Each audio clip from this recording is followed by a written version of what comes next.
I stood on the front porch of the home I had paid for with 40 years of sweat and concrete dust, and my hand froze on the brass doorknob. I had just driven 5 hours back from South Georgia burying my father, a man who lived to be 95 and died with his boots on. In my jacket pocket, I carried a folded deed that was supposed to be a blessing for my family, a surprise that would change our lives forever. 3 farms, hundreds of acres of pecan trees, and a house by the sea.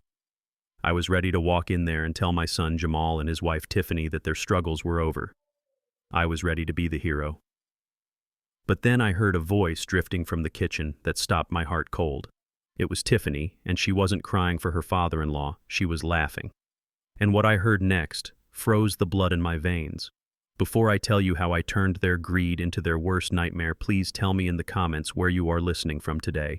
If you have ever had to protect yourself from the very people you raised, hit that like button and subscribe because this story is about to get messy. I am Ezekiel Harper, and at 72 years old, I thought I knew what family meant. I was wrong. Standing there in the hallway, the silence of the house felt heavy, different. The air conditioning was humming, but underneath it, I could hear the sharp click of Tiffany's heels pacing on the ceramic tiles I had installed myself 10 years ago. I leaned in closer to the door, my ear pressing against the wood. "We have to do it this week, Jamal." Tiffany's voice was crisp, cold, and devoid of any sympathy. "The opening at Shady Pines nursing home won't last forever. We need to move him while he is still groggy from the funeral grief." I held my breath. Shady Pines. That place was a warehouse for the forgotten, a place where old folks went to stare at walls until they died. I gripped the deed in my pocket tighter, waiting for my son to defend me. Waiting for Jamal to tell her that his father was as strong as an ox, that I still walked 5 miles a day and could bench press more than he could. But Jamal just sighed, a weak, pathetic sound that made my stomach turn. "But Tiff, he is not sick. He is just sad. Dad is still sharp. He is 72. Jamal Tiffany snapped back, and I could hear the sound of ice hitting a glass. "He is slipping. I saw him forget his keys last week. It starts small. Look, we have maxed out the credit cards on the renovation and the business loan is due. This house in Buckhead is sitting on a gold mine. If we declare him incompetent and get power of attorney, we can sell this place for $2 million easy. We put him in the home, use the surplus to pay off our debts, and finally live the way we deserve." My knees felt weak, but not from age, from the sheer weight of the betrayal. This house was not just bricks and mortar. This was where my late wife Beatrice and I had raised Jamal. Every scratch on the floorboards had a story. The deck out back was where we held barbecues every 4th of July. And now this woman who had never worked a day of manual labor in her life was talking about liquidating my life's work to pay for her shopping addiction. And my son, my only son. "I guess you are right," Jamal said, his voice barely a whisper. "He has been acting distant lately. Maybe it is for the best. If the doctor says he is losing it, then who are we to argue?" That was the dagger. My own son was willing to sign away my freedom because he was too weak to stand up to his wife and too lazy to earn his own money. I wanted to kick that door open. I wanted to storm in there and tear up the deed to the farms right in their faces and scream that they would never see a dime. My hand shook with rage. The old Ezekiel, the contractor who used to fire lazy workers on the spot, wanted to explode. But I stopped. If I went in there screaming, I would only prove Tiffany right. She would tell the police I was violent. She would tell the doctors I was unstable. She would use my anger to lock me away. No. Beatrice always told me that anger is a fire that burns the house down, but silence is the water that drowns the rats. I slowly took my hand off the doorknob. I stepped back one quiet foot at a time until I was back on the porch. I walked down the steps to my dusty Ford pickup truck and climbed inside. I sat there for 10 minutes staring at the steering wheel, breathing in the smell of old leather and sawdust. My heart was hammering against my ribs like a trapped bird. I looked at the rearview mirror. The grief was still there in my eyes, but something else had joined it. A cold, hard resolve. They wanted a senile old man. Fine. I would give them a senile old man. I started the engine and drove around the block once just to clear my head. When I pulled back into the driveway, I made sure to park a little crooked, just enough to look like my eyesight was failing. I walked up the path, dragging my feet, slightly slumping my shoulders. I was not Ezekiel the provider anymore. I was the prey, or so they thought. I opened the front door this time, letting it slam shut a little too hard. Jamal Tiffany. I am home, I called out, my voice raspy and tired. I walked into the kitchen. They were sitting at the island. Tiffany jumped, a little guilt flashing across her perfectly made-up face before she smoothed it over with a fake smile. Jamal looked down at his coffee, unable to meet my eyes. Dad, Tiffany cooed, getting up to hug me. Her perfume was expensive and cloying. We were so worried about you. How was the drive? You must be exhausted. Come sit down, let me get you some water. I let her guide me to the chair. I sat down heavily, letting out a long sigh, rubbing my temples. It was a long drive, I mumbled, staring at the granite countertop. Dad was... well, he is gone. The funeral was nice, though. Lots of old folks. I looked at Jamal. He was shifting in his seat, looking everywhere but at me. Did Grandpa leave anything behind? Jamal asked, his voice tight. I mean, aside from his old truck and those tools. I reached into my pocket and felt the paper, the deed to 300 acres of prime Georgia farmland, pecan groves that produce some of the best nuts in the state, and a beachfront property that developers had been eyeing for decades. The lawyer had told me the conservative estimate was $5 million, but if managed right, it could be double that. I pulled my hand out, but I left the paper inside. Yeah, I said, slowly scratching my chin as if I was trying to remember. He left a mess mostly. You know how he was, a hoarder. But there was some land, just some old dirt farms down near the coast, probably just scrub brush and swamp. I saw Tiffany's eyes narrow. She was a real estate agent. The words land and coast triggered something in her reptilian brain. Coast? She asked, casual but sharp. Where exactly on the coast, Dad? Down near Savannah, I think I said, waving my hand dismissively. I have the papers somewhere. 3 farms, a house. But honestly, I am too tired to deal with it. I was thinking of just letting the county take it for taxes. What does an old man like me need with 3 farms? I can barely manage this house anymore. I dropped the bait and waited. The silence in the room changed texture. It went from tense to electric. Tiffany looked at Jamal and then back at me. Her pupils dilated. I could practically hear the calculator clicking in her head. Coastal land near Savannah was some of the most expensive real estate in the South. Oh, Dad, you should not be so hasty, Tiffany said, her voice dripping with sudden honey. You know Jamal and I could help you with that. We could take a look at the papers for you. You are grieving, you are not thinking clearly. You should not let family property go to the county. That would be irresponsible. I looked up at her, feigning confusion.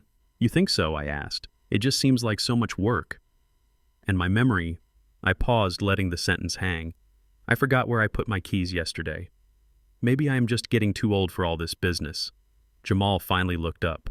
The greed in his eyes was not as sharp as hers, but the desperation was there. Dad, Tiff is right. We can handle it. We can go down there and check it out. You do not have to do anything. Just rest. I looked at them. My son, who I had carried on my shoulders, and his wife, who wanted to throw me in a hole. They thought they were circling a wounded animal. They did not know they were stepping into a cage with a lion. I sighed again and patted my pocket. Maybe you are right, I said softly. Maybe I do need help. The lawyer said something about the soil being good for pecans, but who knows? I am just a tired old man. I stood up, groaning for effect.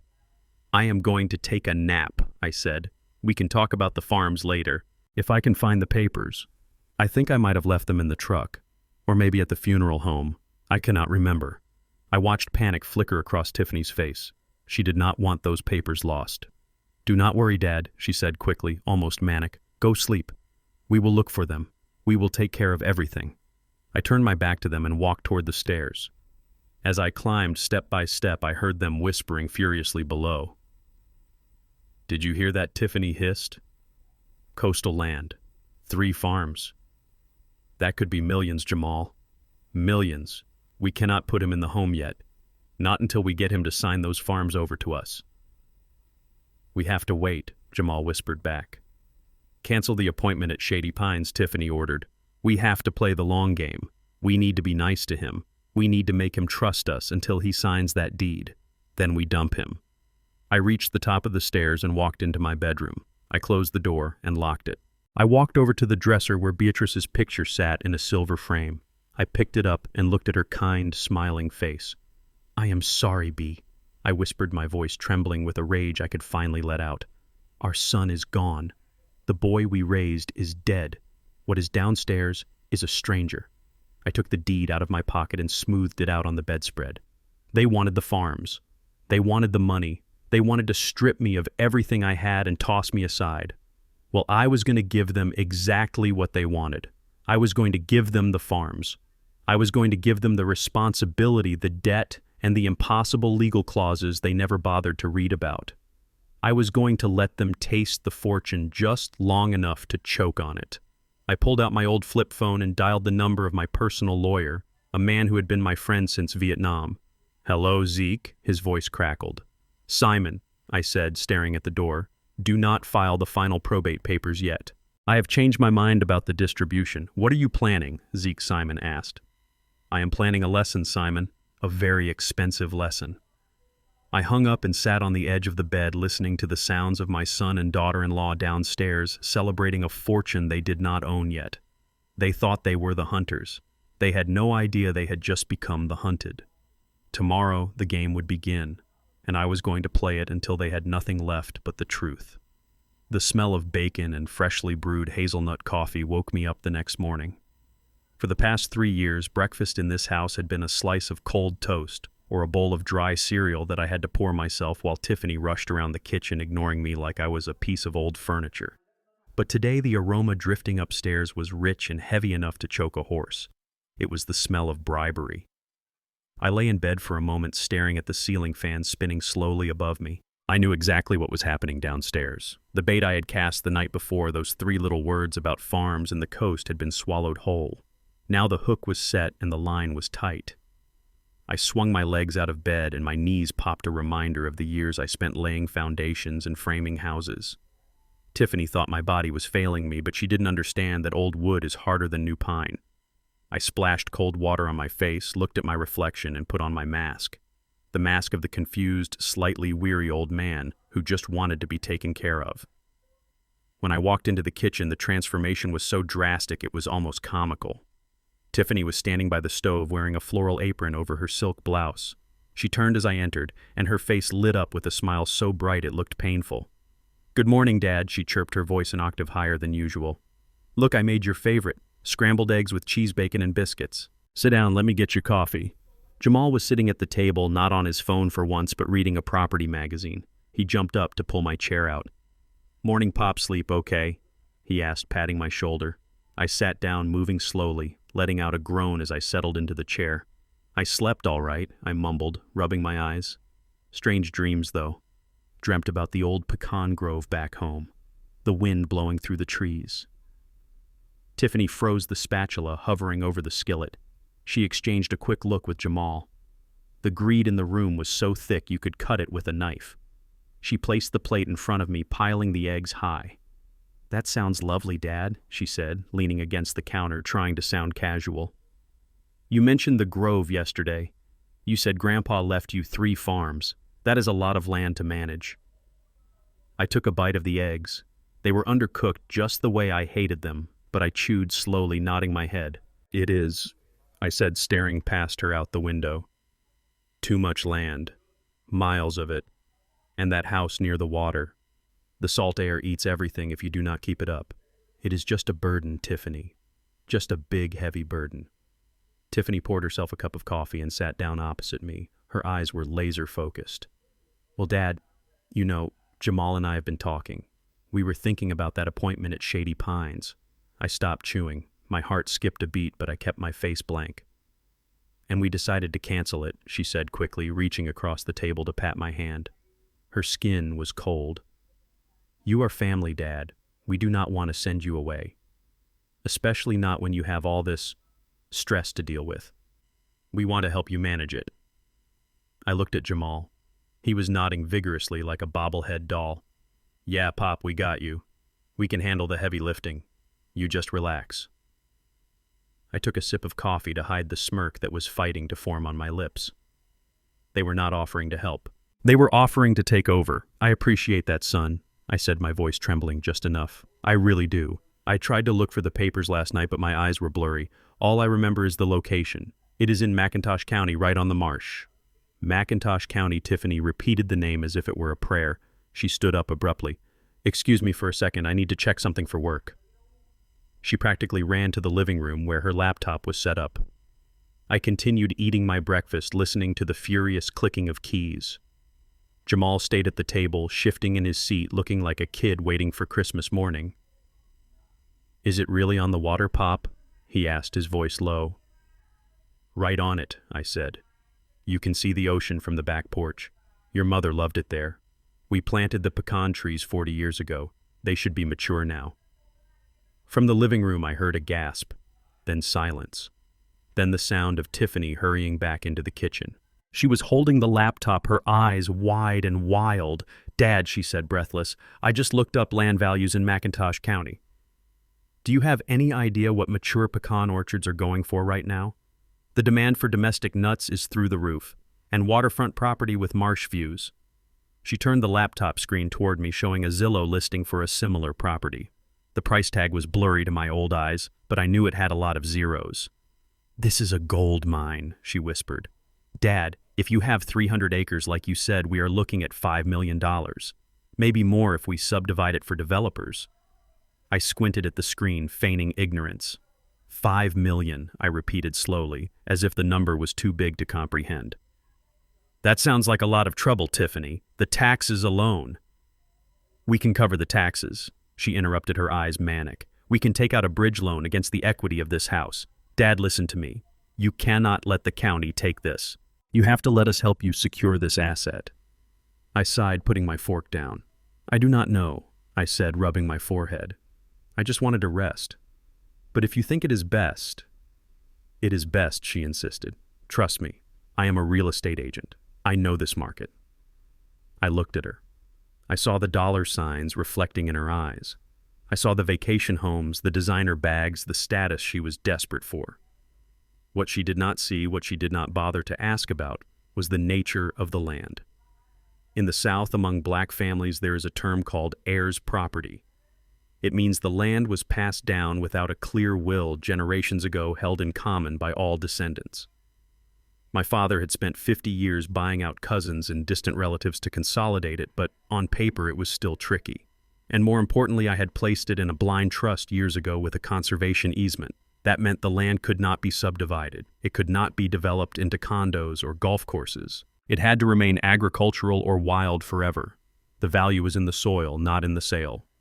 But Tiffany did not know that. She saw land and she saw a paycheck. She did not respect the history, so she did not understand the restrictions. "I guess we can go look at it next week," I said softly. "Next week," Tiffany exclaimed.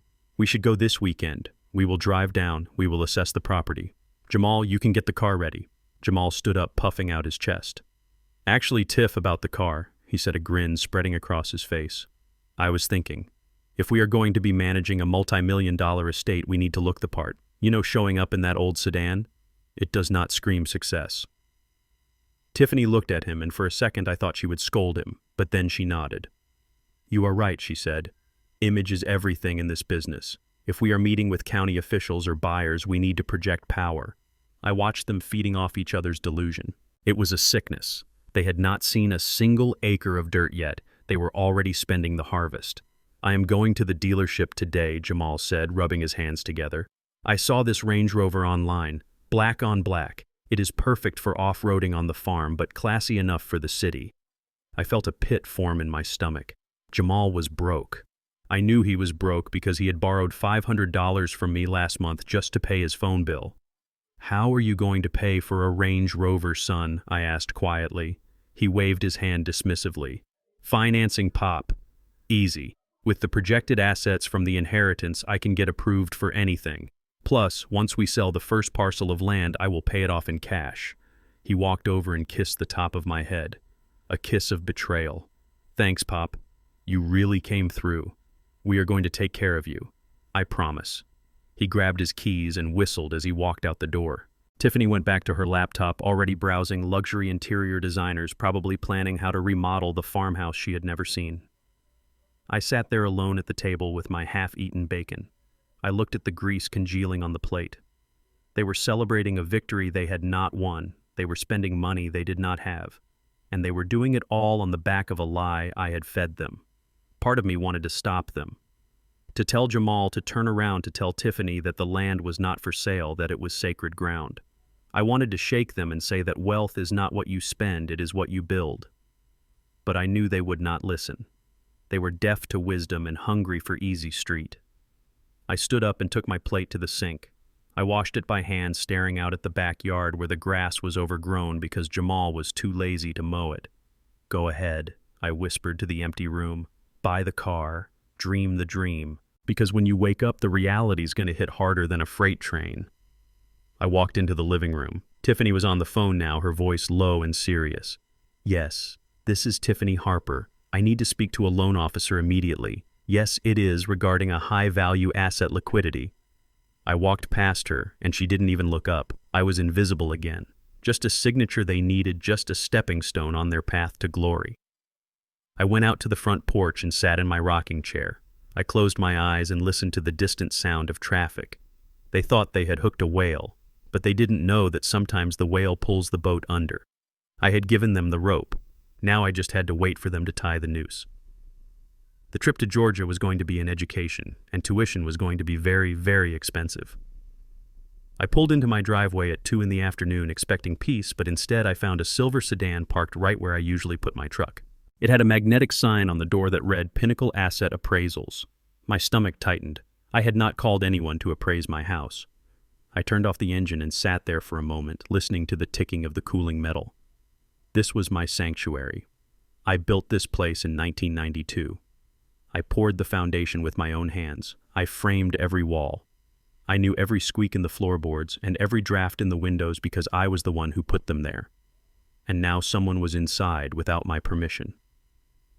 I walked up the front steps, not dragging my feet this time. I opened the door and the sound of voices hit me. Just move that chair to the side. I need to get the square footage of the dining area, a man's voice said. I stepped into the foyer. There was a young white man in a cheap suit holding a laser measuring device, aiming it at my wall. Another man was taking photos of my fireplace.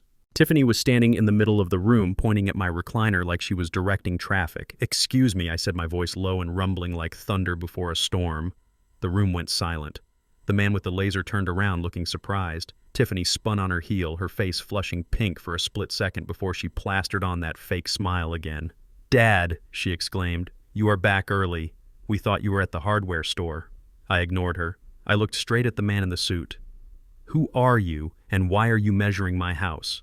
The man looked at Tiffany, then back at me. He gave a nervous chuckle. "I am Dave from Pinnacle. Your daughter-in-law hired us to do a rush valuation on the property. We are just getting the specs for the listing." "Listing?" The word hung in the air like smoke. "Get out," I said. Dave blinked. "Excuse me, sir." I took a step forward. "I am 72 years old, but I spent 40 years lifting lumber and swinging hammers. I still have shoulders that fill a doorway. I said, get out of my house. Now. Or I will help you out." Dave looked at my hands, which were curled into fists. He lowered his laser. "Look, man, I do not want any trouble. Mrs. Harper said everyone was on board." "This is Mr. Harper's house," I growled, pointing at my chest. "And Mr. Harper is telling you to leave before he calls the police for trespassing." Dave did not need to be told twice. He grabbed his bag, signaling to the photographer. They scurried past me out the front door like roaches when the lights turn on. I slammed the door behind them and locked the deadbolt. Then I turned to Tiffany. She was not apologizing. She was standing there with her arms crossed, looking annoyed like I had just ruined a surprise birthday party instead of stopping a theft. "That was incredibly rude, Dad," she said, huffing. "Those were professionals. Do you know how hard it is to get an appraisal on short notice?" I walked into the living room, my boots heavy on the hardwood. "You are trying to sell my house, Tiffany, without even asking me." "I am not trying to sell it," she lied, smooth as silk. "I am trying to value it. Dad, we need to know what our assets are worth if we are going to manage this estate properly. The farms, the beach house, this place. It is a portfolio. You cannot just keep everything in your head anymore. You are not a contractor anymore. You are a wealthy man now, and wealthy men have strategies." She walked over to the table and picked up a stack of documents I had not noticed before. Jamal walked in from the patio looking like a kicked puppy. He must have been hiding out there while the appraisers were working. "Pop, listen," he started. "Zip it, Jamal," I snapped. "I am talking to your wife." I looked at Tiffany. She held the papers out to me.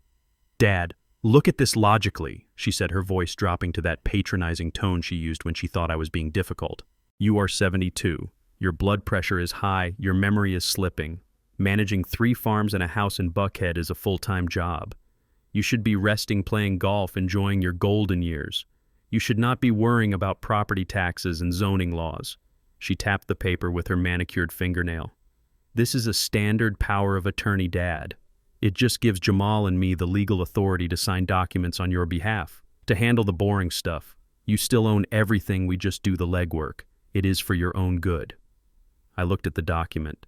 Durable power of attorney. I knew exactly what that meant. It meant they could empty my bank account, sell my properties, and put me in a home without me being able to say a word. It was signing away my life. I looked at her, and then I looked at Jamal. He was staring at his shoes again. "So this is the plan," I said quietly. "You think I am too old to handle my own business." "It is not about age, Dad," Tiffany said, stepping closer, invading my personal space. "It is about capacity. You forgot your keys yesterday. You forgot where the farm deed was. It starts small. We are just trying to protect you before you make a mistake that costs the family everything." I laughed, a dry, bitter sound. "Protect me? You mean protect your inheritance?" Tiffany's eyes hardened. The mask slipped just a fraction. "Someone has to think about the future, Ezekiel. You are not going to live forever. And Jamal, well, we both know Jamal is not a businessman. He needs my help, and I need legal authority to help him. Just sign the paper. Stop being stubborn." I took the paper from her hand. I looked at it for a long moment. Then I slowly crumpled it into a ball and tossed it into the fireplace. "No," I said. Tiffany's jaw clenched. "Dad, you are being unreasonable. My house, my rules, my money. As long as I am breathing, nobody signs my name but me. And if you ever bring another appraiser into this house without my permission, I will change the locks and put your bags on the curb. Do I make myself clear?" I did not wait for an answer. I turned and walked toward the kitchen. My heart was pounding in my chest, a dangerous rhythm. The confrontation had spiked my adrenaline, and I could feel the familiar throbbing in my temples. I needed my blood pressure medication. I walked to the cabinet above the sink where I always kept my pill organizer. I opened the door. It was empty. I frowned. I distinctly remembered filling it on Sunday. I looked on the counter. I looked in the drawer. Nothing. I felt a wave of dizziness wash over me. The pressure behind my eyes was building. I turned around. Tiffany was standing in the doorway watching me. "Looking for something, Dad?" she asked innocently. "My pills," I said, rubbing my forehead. "My lisinopril. It was right here." "Oh, Dad," she said, shaking her head with a pitying smile. "You probably misplaced them again. You know how you get lately." "I did not misplace them," I said, my voice rising. "I never misplace them. It is my heart medicine, Tiffany. I take it every day at 2 o'clock. Maybe you took them already," she suggested, walking over and opening the trash can. She peered inside. "Oh, look." She reached into the garbage and pulled out my empty orange pill bottle. "You threw the bottle away, Dad. See? You must have finished them and forgot to call for a refill." I stared at the empty bottle in her hand. That bottle had been half full yesterday. I knew it. I was meticulous about my health because I wanted to live long enough to see my grandchildren if I ever had any. "I did not finish them," I whispered. "There were 2 weeks left." Tiffany sighed loud and long. "See, this is exactly what I am talking about. You are confused. You think you have pills, but you threw the bottle away. You are not safe managing your own meds anymore, Dad, let alone a $5 million estate." She tossed the bottle back in the trash. "I will call the pharmacy and see if I can get an emergency refill," she said, turning away. "But you really need to acknowledge that you need help. This is scary, Dad. You could have had a stroke." She walked out of the kitchen, pulling her phone out, leaving me standing there, gripping the counter for support. I knew I had not thrown those pills away. I knew she had taken them. She was gaslighting me. She was trying to make me doubt my own mind, trying to manufacture the very incompetence she claimed I had. I felt the room tilt slightly. The stress of the argument combined with the missed dose was hitting me hard. I stumbled to the refrigerator and poured a glass of water, my hand shaking so bad I spilled half of it on the floor. Jamal came into the kitchen. He saw me leaning against the counter, sweating. "Pop, you okay?" he asked, sounding genuinely scared for a second. I looked at him. My son. The boy I taught to ride a bike. The man who was letting his wife poison his father. "Get out of my way!" I rasped. I pushed past him and headed for the stairs. I needed to lie down. I needed to calm my heart rate before it exploded. As I climbed the stairs, I heard Tiffany's voice from the living room. She was on the phone, but she was speaking loud enough for me to hear. "Yes, doctor. I am very concerned. He is becoming aggressive, and today he threw away his heart medication. He thinks he took it, but the bottle was in the trash. Yes, I think it is time for an evaluation. He is a danger to himself." I reached my bedroom and shut the door, leaning my back against it. I slid down until I was sitting on the floor. My chest felt tight. They were not just greedy. They were dangerous. Tiffany was willing to risk my life to prove her point.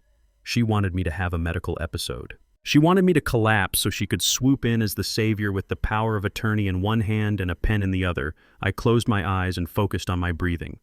In for 4 seconds, out for 4 seconds. Just like in the army, I had to survive this. I had to stay calm. "I am not crazy," I whispered to the empty room. "I am not crazy." But as the pressure in my head grew, I realized that fighting them with words was not going to work. They controlled the narrative. They controlled the house. And now they were controlling my medicine. I needed to change the battlefield. I dragged myself over to the nightstand where I kept a hidden stash of aspirin. It wasn't my prescription, but it would thin the blood enough to keep me from stroking out tonight. I chewed 2 tablets dry. Tomorrow I would play their game. Tomorrow I would agree to see the doctor, but not their doctor. And I would make sure that when the gavel finally fell, it wasn't my freedom that was taken away. I lay on the rug, staring at the ceiling, waiting for my heart to slow down. The invasion had begun. They had breached the perimeter. But they had forgotten one thing. You never corner a man who has nothing left to lose. I was going to take them on a road trip they would never forget. And by the time we got back, the only thing getting appraised would be their integrity. The floor of my bedroom felt like it was tilting on a jagged axis. One moment I was standing by the nightstand, clutching my chest, and the next, the ceiling fan was spinning wildly out of control like a propeller on a crashing plane. The pounding in my head wasn't just a headache, it was a rhythmic thunder that matched the frantic beat of a heart struggling to push sludge through my veins. I reached out for the bedpost, my fingers scrabbling against the polished wood, but my grip had turned to water. The air in the room seemed to vanish, sucked out by a vacuum, leaving me gasping like a fish on a dock. I tried to call out for Jamal, but my tongue felt heavy and swollen in my mouth. My knees buckled and gravity took over. The last thing I heard before the darkness swallowed me whole was the sound of my own body hitting the floorboards, a dull, heavy thud that shook the pictures on the wall. And then silence. I don't know how long I was out. Time moves differently when you are floating in the gray fog of a hypertensive crisis. But when the world started to seep back in, it didn't come with light. It came with voices, sharp, sterile voices that cut through the haze. He is stable now, but his pressure was 180 over 110 when the paramedics brought him in. I recognized that voice. It was a doctor, young professional, and detached. Oh my God, that is terrifying. I knew something was wrong. I told my husband just yesterday that Dad has been acting so erratic lately. And there she was. Tiffany. Her voice was trembling, perfectly pitched to the frequency of a concerned, terrified daughter-in-law. I lay there keeping my eyes closed, my body heavy as lead under the scratchy hospital sheets. I had learned in the army that sometimes the best intel comes when the enemy thinks you are dead or asleep. Has been forgetting to take his medication?" the doctor asked. "Yes," Tiffany sighed, a sound of pure exhaustion. "We try to remind him, doctor. We really do. But he gets so confused. Yesterday he threw his entire prescription in the trash. He insisted he had taken them, but the bottle was empty. He gets aggressive when we try to help. He thinks people are stealing from him. It is really hard on us." I felt a surge of adrenaline spike in my chest, a dangerous thing for a man in my condition. She was weaving the net tighter. She wasn't just explaining a medical event, she was building a legal case. She was painting a picture of a paranoid, senile old man who couldn't be trusted with his own life, let alone his assets. "Dementia often presents with paranoia and non-compliance," the doctor said, his voice softening with sympathy. "We will run some cognitive tests once he is fully alert. but given his age and these incidents, you might want to start thinking about assisted living or at least a full-time caregiver. He shouldn't be alone. I opened my eyes. I didn't flutter them. I didn't groan. I just opened them and stared straight at the ceiling tiles. Dad, Tiffany gasped. "You are awake." "Oh, thank God." She rushed to the side of the bed, grabbing my hand. Her touch made my skin crawl, but I didn't pull away. I didn't yell. If I yelled, I was the aggressive old man she described. If I accused her of stealing my pills, I was the paranoid patient. "Water," I croaked. The nurse hurried over with a plastic cup and a straw. I took a sip, the cool liquid washing away the taste of bile and betrayal. "Mr. Harper, do you know where you are?" the doctor asked, shining a penlight in my eyes. "St. Joseph's Hospital." I said, my voice steady despite the weakness. "Tuesday. President is in the White House, and I am here because my blood pressure spiked." The doctor looked surprised at my clarity. Tiffany squeezed my hand tighter, her nails digging into my palm, a warning disguised as affection. "You gave us a real scare, Dad," she said. "You forgot your pills again." I turned my head slowly on the pillow and looked at her. I looked right past the fake tears in her eyes and into the dark, calculating soul beneath. "I must have," I said calmly. "My mistake. Won't happen again." I saw the flicker of confusion on her face. She wanted a fight. She wanted me to rave, but I gave her nothing. I turned back to the doctor. "When can I go home? We need to keep you for observation overnight, Mr. Harper. We want to make sure there is no lasting damage." "Fine," I said. "But I need to make a call. I need my phone." Tiffany hesitated. "You should rest, Dad. Who do you need to call?"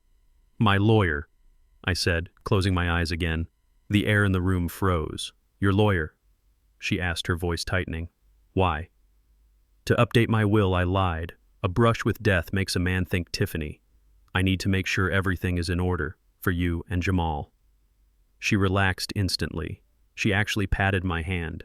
"I will get it from your bag," she said, handing me the old flip phone. I waited until they left the room to get coffee. I didn't call the office. I called Simon's personal cell. He answered on the second ring. "Zeke, you okay? I heard you were in the ER." "I am fine, Simon," I whispered, watching the door. "Listen to me carefully. Do not finalize any paperwork for the farm transfer, and I need you to find me a private investigator, someone who can sweep a house for bugs and install cameras. Today." "Zeke, what is going on? War, Simon, war. Just do it, and bring the papers for the farm trust to the hospital, not the real ones. Dummy ones. I need props." I hung up and slid the phone under my leg.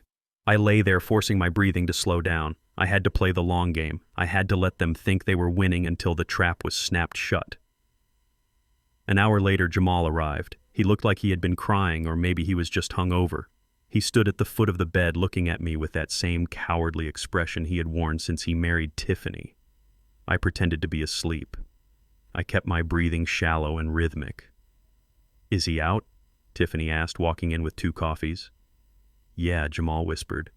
"Doctor said the sedatives would knock him out for hours." "Good," Tiffany said, and her voice changed. It dropped the sweet concern and became hard and businesslike. "We need to move fast, Jamal. The doctor is already on our side about the dementia.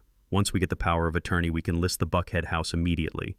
"But what about the farms?" Jamal asked. He said he wanted to update the will. "That is just it," Tiffany snapped. "If he updates the will, he might put restrictions on it. We need him to sign the land over to us now before he dies or changes his mind.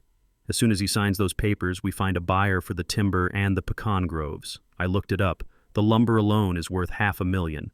Jamal shifted his feet. "You want to cut down the trees. Pop planted those trees with Mom." "Jamal, grow up," Tiffany hissed. "Do you want to be sentimental or do you want to be rich? Do you want to drive that Range Rover or do you want to keep driving a Honda? We sell the trees, we sell the land, and we never have to work again. And as for your dad, we put him in Shady Pines. It is better for him anyway. They have professionals there." I felt a tear leak from the corner of my eye and slide into my ear. It wasn't a tear of sadness. It was the last drop of love I had for the people in that room leaving my body. My son was going to let her clear-cut his mother's memory for a car. But they didn't know one thing.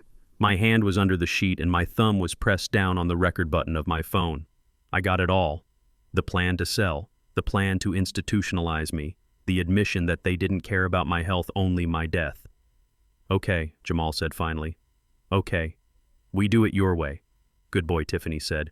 "Now let's go get something to eat before he wakes up. I can't stand the smell of this hospital." I waited until their footsteps faded down the hall. Then I sat up. The dizziness was gone, replaced by a cold, hard clarity. I ripped the IV tape off my arm. A little blood trickled down, but I didn't care. I swung my legs over the side of the bed. I was weak, but anger is a powerful fuel. I wasn't going to stay here and wait for them to come back with their fake smiles and their poison. I dressed slowly, my fingers stiff. I checked out against medical advice. The nurse tried to stop me, but when I gave her a look that could peel paint, she handed me the clipboard. I took a cab home. The house was empty. They were probably still at the hospital cafeteria planning their new life. I went straight to my tool shed. I didn't need a private investigator for this part. I had been a contractor for 40 years. I knew how to run wires. I knew how to hide things in walls. I worked with a speed I didn't know I still possessed. I installed a pinhole camera in the molding of the living room ceiling, another one in the kitchen hidden in the smoke detector, and a third one in my bedroom right facing the nightstand where my pills had been stolen. I connected them to a cloud server on my laptop, password protected with a code only Beatrice would have known. By the time I heard their car pull into the driveway 2 hours later, I was sitting in my recliner, the TV on a blanket over my legs, looking for all the world like a frail old man who had just escaped a hospital. The front door opened. Dad, Tiffany shrieked, "What are you doing here?" "The hospital called us. They said you ran away." I looked at her. I looked at the spot on the ceiling where the camera lens was glinting almost invisibly. "I just wanted to be home, Tiffany," I said, my voice raspy. "Hospitals are for dying. I plan on living." She exchanged a look with Jamal, a look of annoyance. "Well, you can't just leave, Dad," she scolded, walking over to check my forehead. "We were worried sick." "I bet you were," I said. I closed my eyes and leaned back. Let them talk. Let them plot. Let them dig their own graves. Every word they said from now on was being recorded. Every lie was being archived. "You know, Dad," Tiffany said, smoothing my blanket, "since you are home, we really should talk about those farm papers again. Before you get tired." I opened one eye. "Tomorrow," I said. "We will go see the lawyer tomorrow, I promise." She smiled. A predator's smile. "Okay, Dad." Tomorrow. She didn't know that tomorrow wasn't payday. Tomorrow was the beginning of the end. And the house she was standing in wasn't her inheritance anymore. It was a courtroom. And I was the judge. The drive down to South Georgia was a 3-hour tour of my son's vanity. We were sitting in the brand new Range Rover Jamal had leased just 24 hours ago, a black beast that cost more than my first 3 houses combined. The leather seats still smelled like the factory, and the air conditioning was blasting Arctic air that chilled my bones, but I didn't ask him to turn it down. I sat in the back seat watching the pine trees blur past, while Tiffany sat in the front passenger seat scrolling through her iPad showing Jamal pictures of luxury eco-lodges in Costa Rica. "See, babe," she said, her voice cutting through the road noise. "This is the vibe. Rustic but high-end. We knock down the old structures, put in glass cabins, and charge $500 a night. It is pure profit." Jamal nodded, his eyes fixed on the road, but his mind clearly counting money he didn't have. "Sounds good, Tiff. But we gotta see the land first, right? Make sure the foundation is solid." "Foundation?" Tiffany laughed, a sharp, dismissive sound. "Babe, with the kind of capital we will raise, we can build a foundation on quicksand if we have to." I stayed silent. My hand was resting on the door handle, and inside my jacket pocket the small voice recorder was humming, capturing every word of their delusion. They thought they were driving toward their future, but they were really driving toward a cliff. We pulled off the interstate and hit the county roads. The asphalt turned from smooth blacktop to gray, cracked pavement, and finally to red dirt. The dust kicked up behind us, coating the shiny black paint of the Range Rover in a layer of Georgia clay. I saw Tiffany wrinkle her nose as she looked in the side mirror. "Ugh," she groaned.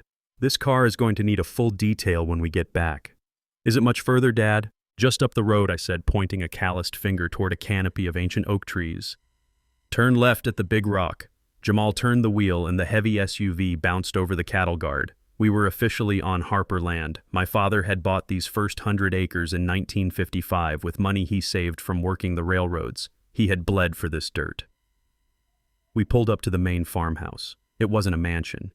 It was a sturdy white clapboard house with a wraparound porch and a tin roof that sang when it rained. Parked out front was a line of old tractors and pickup trucks belonging to the workers who had been harvesting the early pecans. Jamal killed the engine. The silence of the countryside rushed in, filled only by the buzzing of cicadas and the distant hum of a thresher. "Well, here we are," Tiffany said, unbuckling her seatbelt. "Let's get this over with." She opened the door and stepped out. I watched with grim satisfaction as her 4-inch Italian stilettos sank immediately into the soft red mud. "Oh my God," she shrieked, grabbing the doorframe for balance. "My shoes! Jamal! Look at this. It is a swamp out here. It rained last night," I said, climbing out of the back slowly, my boots finding purchase on the ground they knew so well. "It is a farm. Tiffany, dirt is part of the package." She pulled her foot free, leaving a perfect heel-shaped hole in the mud. She wiped her shoe on the running board of the rental car, leaving a streak of red clay on the chrome. "Disgusting," she muttered. We walked toward the barn. The air was thick with the smell of damp earth diesel fuel and the sweet musk of curing pecans. To me, it smelled like home. To Tiffany, it clearly smelled like a sewer. She pulled a silk scarf from her bag and held it over her nose. "How can anyone breathe out here?" she complained, muffled behind the silk. "It smells like manure." "That is fertilizer," I said, walking past her. "That is what makes things grow." We reached the sorting shed. Inside, a dozen men and women were working. Most of them were older folks, people I had known since I was a boy. They were dusting the nuts, checking for quality, their hands moving with a rhythm born of decades of labor. They stopped when they saw us. They took off their hats out of respect seeing me. Mr. Zeke, a large man named Moses, called out, wiping his hands on his overalls. "Good to see you, sir. We heard about your daddy. We are mighty sorry." I walked over and shook Moses' hand, gripping it tight. "Thank you, Moses," I said. He went peaceful. I turned to introduce my family. Jamal was standing awkwardly by the door, looking at his phone, trying to avoid eye contact. Tiffany was standing a few feet away, looking at the workers, as if they were exhibits in a zoo. "Moses, this is my son Jamal, and his wife Tiffany." Moses smiled a wide, genuine grin that crinkled the corners of his eyes. He extended a hand toward Tiffany. "Nice to meet you, ma'am. Welcome to the farm." Tiffany didn't move. She didn't extend her hand. She just stared at Moses' dust-covered palm and then looked up at his face with a mixture of fear and disdain. "Hi," she said flatly. Is there somewhere we can wash up? We have a lot of germs from the drive." The smile dropped from Moses' face. He slowly lowered his hand, wiping it on his pants as if he was the one who was dirty. "Sink is round back, ma'am," he said, his voice losing its warmth. I felt a flash of heat up my neck. That man had carried me on his shoulders when I was 5 years old. He had helped dig my mother's grave, and this woman treated him like he was contagious. "Come on, Jamal," Tiffany said, turning her back on the workers. "Let's find the manager. I want to see the financials, not the labor." I looked at Moses. He gave me a small, sad nod. He understood. He saw exactly what she was. I followed them out of the shed. We walked through the rows of pecan trees toward the small office building near the creek. Sitting on the porch in a rocking chair was Mr. Culpepper. He was 80 years old, a white man who had worked side by side with my father for 50 years. He was the steward of this land.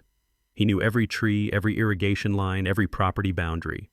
He stood up as we approached, leaning heavily on his cane. He took off his straw hat, revealing a head of shock-white hair. "Ezekiel," he said, his voice raspy like dry leaves. "Good to see you, son." "Mr. Culpepper?" I said, stepping up onto the porch. He looked past me at the couple standing in the yard. Jamal was wiping dust off his designer sneakers. Tiffany was swatting at a gnat, looking at the old wooden office like it was a tear-down project. "These must be the heirs," Mr. Culpepper said. "Yes, sir," I said. "This is Jamal and Tiffany." Mr. Culpepper stepped down one stair, extending his hand. "Welcome, folks. Your grandfather was a great man. He left you a fine piece of earth here." Tiffany ignored his hand, too. She walked right past him and pushed open the door to the office, walking inside without an invitation. "Is this where the records are kept?" she asked, her voice echoing from inside. Mr. Culpepper lowered his hand, his blue eyes hardening. He looked at me. "She is spirited," he said quietly. "She is something," I replied, my voice low. We followed her inside. The office was cluttered with maps, ledgers, and old photos of prize-winning harvests. It smelled of tobacco and old paper. Tiffany was already standing by the desk, running her finger over a layer of dust. "Okay," she said, clapping her hands together as if calling a meeting to order. Mr. Culpepper was it. "That is right, ma'am," Culpepper said, standing in the doorway. "Okay, Mr. Culpepper. We are going to need to see the profit and loss statements for the last 5 years, and the soil composition reports, and the survey maps." Culpepper looked at her confused. "Well, ma'am, those are in the filing cabinet. But Zeke here knows all that. We usually just sit down and talk through the harvest." "We are not here to talk harvest." Tiffany cut him off, her tone sharp and condescending. "We are here to talk liquidation, or rather restructuring." She walked over to the wall map, tapping a long manicured nail on the section near the river. "See this area here, the grove. It is inefficient. The yield per acre is too low compared to commercial development. We are planning to rezone this whole sector." Mr. Culpepper blinked. "Rezone?" he asked. "Ma'am, those trees are 70 years old. You can't just—" "We can and we will." Tiffany interrupted. "Look, Mr. Culpepper, I am sure you ran things fine in the old days, but we are looking at a luxury eco-resort concept. We need to clear this land, and frankly, we need management that understands modern real estate." She paused, looking him up and down with a sneer. "So you might want to start getting your things in order. We will probably be bringing in our own team by the end of the month. We need people who can move fast, not rocking chair speed." The silence in the room was deafening. Even Jamal looked up from his phone, shocked. "Tiff," Jamal whispered. "Maybe we should wait until—" "Hush," Jamal, Tiffany snapped. "Business is business." Mr. Culpepper stood very still. He looked at Tiffany, then he looked at me. His eyes were filled with a profound disappointment, not for himself, but for me. He thought I had raised them better. He thought I had taught them respect. I stood there leaning against the doorframe. I could have stopped her. I could have told her right then that she had no power, that she was talking to a man who had more dignity in his little finger than she had in her whole body. But I didn't. I needed this. I needed the recording to show not just greed but cruelty. I needed the judge to see that she wasn't just a bad daughter-in-law, she was a bad human being. Mr. Culpepper turned back to Tiffany. He put his hat back on his head, slowly adjusting the brim. "I reckon you will do what you think is best, ma'am," he said, his voice steady. "But the land has a way of rejecting things that don't belong. You might find that out the hard way." "Is that a threat?" Tiffany laughed, incredulous. "No, ma'am. Just a fact. Like the sun coming up." She rolled her eyes and turned back to Jamal. "Okay, let's go. I have seen enough. The buildings are garbage, but the location is prime. We can bulldoze all of this in a week." She walked past Mr. Culpepper, brushing his shoulder as she went, not even saying excuse me. She marched out to the car, her heels clicking on the wooden porch steps. Jamal looked at Mr. Culpepper. He opened his mouth to say something, maybe to apologize, but he didn't have the spine. He just looked down and hurried after his wife. I was the last one left in the room. I looked at Mr. Culpepper. "I am sorry, Cal," I whispered. He looked at me, his face grim. "You got a plan, Zeke?" he asked. I nodded. "I do." "Then you better execute it, son," he said, looking out at the car where Tiffany was reapplying her lipstick, before the weeds choke out the crop. I walked back to the car. The sun was setting, casting long shadows across the fields. The red dirt seemed to glow like blood. As I climbed into the back seat, Tiffany turned around, beaming. "That went great," she said. "I mean, that old guy is useless, but the potential, Dad, the potential is huge. We are going to be rich." I looked out the window as we drove away, leaving the dust swirling in the air. I looked at the workers who had gone back to sorting pecans, ignoring the shiny black car. "Rich," I thought. "You are the poorest people I have ever met." I touched the recorder in my pocket, ensuring the red light was still blinking. The evidence was gathered. The jury of the soil had reached a verdict. Guilty on all counts. "Let's go home," I said, closing my eyes. I have seen enough, too. The phone started ringing at 7 in the morning, and it did not stop. It was not a social ring. It was the sharp, persistent trill of people who want their money. I sat at the kitchen table nursing a mug of black coffee, watching the panic unfold in real time. For the last 3 days since we returned from the farm, Tiffany and Jamal had been living in a fever dream. They were not just counting their chickens before they hatched, they were cooking the omelet before they even owned the hen. On the granite island in front of me lay a glossy brochure for the Aurelia, a new ultra-luxury high-rise in the city center. The cover showed a glass tower piercing the clouds, and the price list on the back had numbers that looked like phone numbers. $2 million for the penthouse suite. I watched Tiffany pacing the floor, her phone pressed to her ear, her other hand frantically gesturing to Jamal, who was sitting with his head in his hands. "Yes, I understand the deadline, mister." Henderson, Tiffany said, her voice tight and high. "The funds are being liquidated as we speak. It is an estate issue, complex assets. Yes, we are fully committed. Do not release the unit to the other buyer. We will have the deposit wire transferred by Monday morning." She hung up and slammed the phone onto the counter. She turned to Jamal, her eyes wide with a mix of fear and adrenaline. "They have another offer, Jamal. A cash buyer from Dubai. If we do not get that 10% deposit to them by Monday, we lose the unit. And we lose the $50,000 non-refundable holding fee we put on the credit card." Jamal looked up, his face gray. 50,000 TIF. We do not have 50,000. That card is maxed out. If this falls through, we are bankrupt. It is not going to fall through, Tiffany snapped, although her hands were shaking. We have $5 million in land sitting in Georgia. We just need to unlock it. She spun around and looked at me. For a second, I saw the predator behind her eyes, but then she blinked and the mask of the concerned daughter-in-law slid back into place. It was a sloppy fit this time. The desperation was showing at the seams. "Dad," she said, walking over to the table, "we need to talk." I took a slow sip of my coffee, letting the silence stretch out. I wanted her to sweat. "About what, Tiffany?" I asked calmly. "About the transfer," she said, leaning in her expensive perfume, turning sour with the scent of stress. "We cannot wait any longer. The tax implications on the estate are getting complicated. My accountant says we need to move the title into a holding company immediately to avoid heavy penalties." Lies. Pure lies. There were no tax penalties. In fact, transferring titles so quickly would trigger taxes, not save them. But she banked on me being an ignorant old man who knew how to mix concrete but not how to read a ledger. "Is that so?" I asked, raising an eyebrow. "Yes, Dad," she insisted. "And besides, Jamal and I found this investment opportunity. It is a way to diversify the family wealth, a secure future for all of us, including you.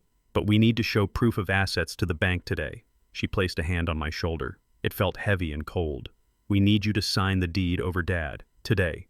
Right now. I have the notary on speed dial." I looked at Jamal. He was chewing his fingernails, a habit he had since he was 5.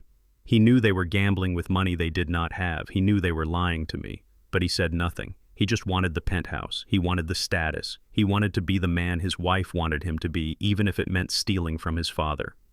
I looked back at the brochure. The Aurelia. It looked like a prison made of glass. "I cannot do it today," I said slowly. Tiffany's face hardened. "Why not, Dad? You said you wanted to help." "I do," I said. "But Simon, my lawyer, he is old school. He has the original deeds in his safe. He does not work on Thursdays. He is at the golf course. You know how he is." I saw the vein in her forehead pulse. "Call him," she demanded. "Tell him it is an emergency." I shook my head. "He will not answer. And besides, I need to read the papers, Tiffany. I may be old, but I do not sign things I have not read." I saw her hand clench into a fist at her side. She wanted to scream. She wanted to shake me. But she knew that if she pushed too hard, I might balk. She needed me compliant. "Okay," she said, forcing a smile that looked more like a grimace. "Okay, fine. When?" "Friday," I said. "Friday at 2 o'clock. We will go to Simon's office. I will have him draw up the transfer." "Friday is cutting it close," she muttered, looking at Jamal. "That gives us 1 business day to process the wire." "It is the best I can do," I said, shrugging. "Unless you want to wait until next month." "No," she shouted a little too loud. "No, Friday is fine. Friday is perfect." She let out a breath she had been holding. "Okay. Friday. That gives us the weekend to celebrate. She turned to Jamal, her mood swinging instantly from panic to euphoria. "We are getting it, baby. We are getting the penthouse. The view of the skyline is going to be insane." I finished my coffee. They were celebrating a victory that was actually a funeral march. They were so blinded by the glare of gold they did not see the open pit right in front of their feet. By Friday afternoon, the house was buzzing, but not with lawyers, with party guests. Tiffany had decided that since the deal was practically done, they needed to launch their new status with a bang.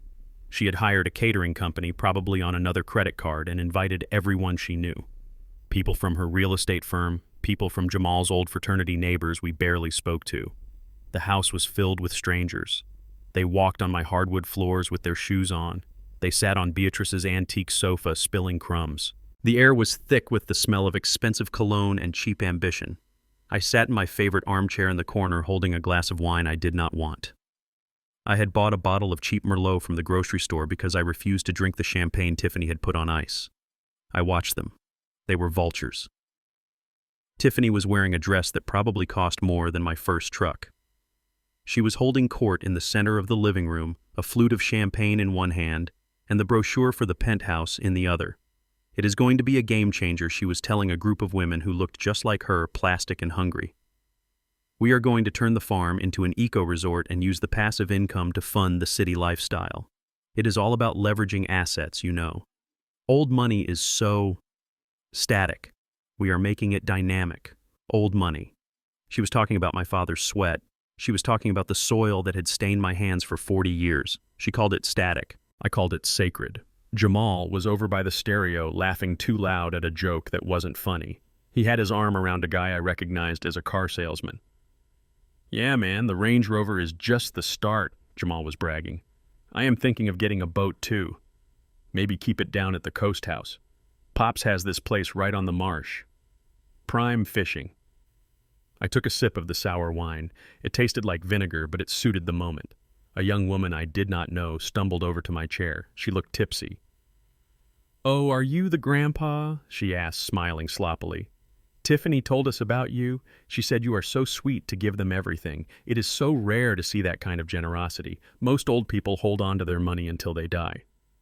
I looked at her. She didn't mean any harm. She was just repeating the script she had been fed. "I am not giving them anything, darling," I said softly. "I am just returning what belongs to the earth." She blinked, confused. "Oh, that is poetic." She wandered off. Then came the moment I knew was coming. The toast. Tiffany clinked a spoon against her glass. The room quieted down. Jamal walked over to stand by her side, beaming like a child who had just won a prize. "Everyone," Tiffany announced, raising her glass. "I just want to make a quick toast. To new beginnings. And to family." She looked over at me in the corner. For a second, her eyes were cold, hard flint. But then she smiled a smile that didn't reach those eyes. "To Zeke," she said, "for trusting us with the legacy.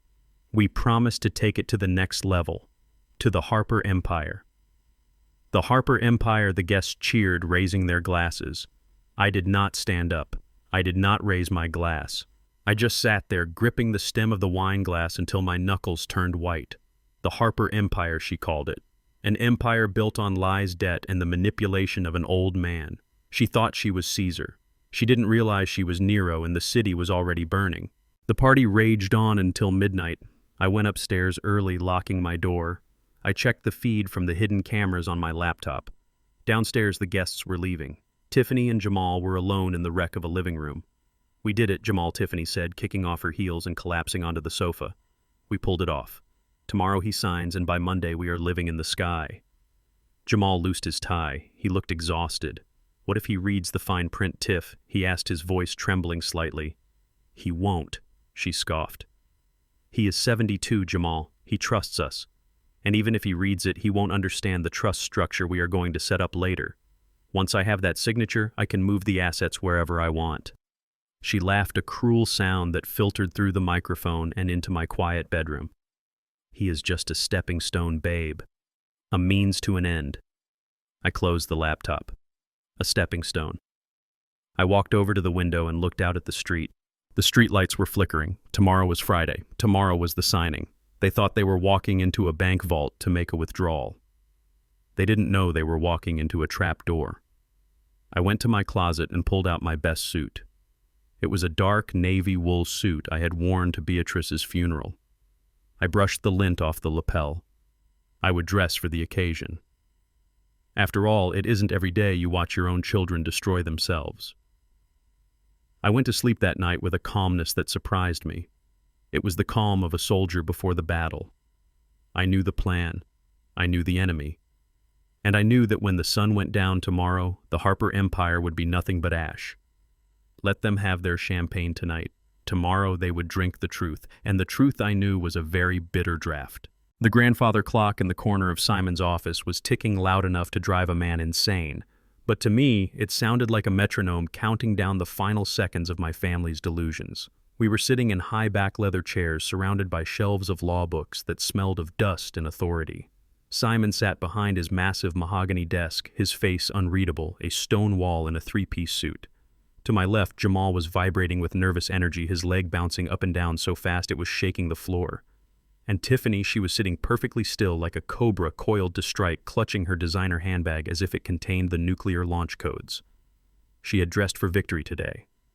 She was wearing a white power suit that cost more than a tractor, and her hair was pulled back so tight it pulled her eyes into a permanent glare. She checked her diamond-encrusted watch for the third time in 2 minutes. "Can we get started, Simon?" she asked, her voice sharp and impatient. "We have a wire transfer deadline at 4 o'clock. We really need to expedite this." Simon looked at her over the rim of his reading glasses. He didn't like being rushed. He had been practicing law since before Tiffany was born, and he moved with the slow, deliberate speed of a glacier. "We will proceed when all parties are ready, Mrs. Harper." Simon said, his voice a deep baritone that filled the room. "This is a significant transfer of assets. We do not rush these things." He opened the leather folder in front of him. Inside was a thick stack of documents printed on heavy, cream-colored bond paper. Tiffany's eyes locked onto them. I could practically see her salivating. She thought those papers were the keys to the kingdom. She thought they were the quitclaim deeds that would strip me of my legacy and hand it to her on a silver platter. Simon slid the stack across the desk toward Jamal. "These are the papers your father has instructed me to prepare," he said. "Please read them carefully." Tiffany didn't wait for Jamal. She reached out and snatched the documents, pulling them toward her.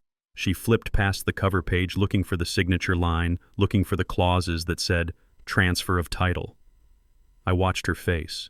It was a study in slow-motion disaster. Her smile faltered. Her brow furrowed. She flipped back to the first page. She read the title. Then she read it again. Her skin, which had been flushed with anticipation, turned a pale shade of gray. "What is this?" she whispered.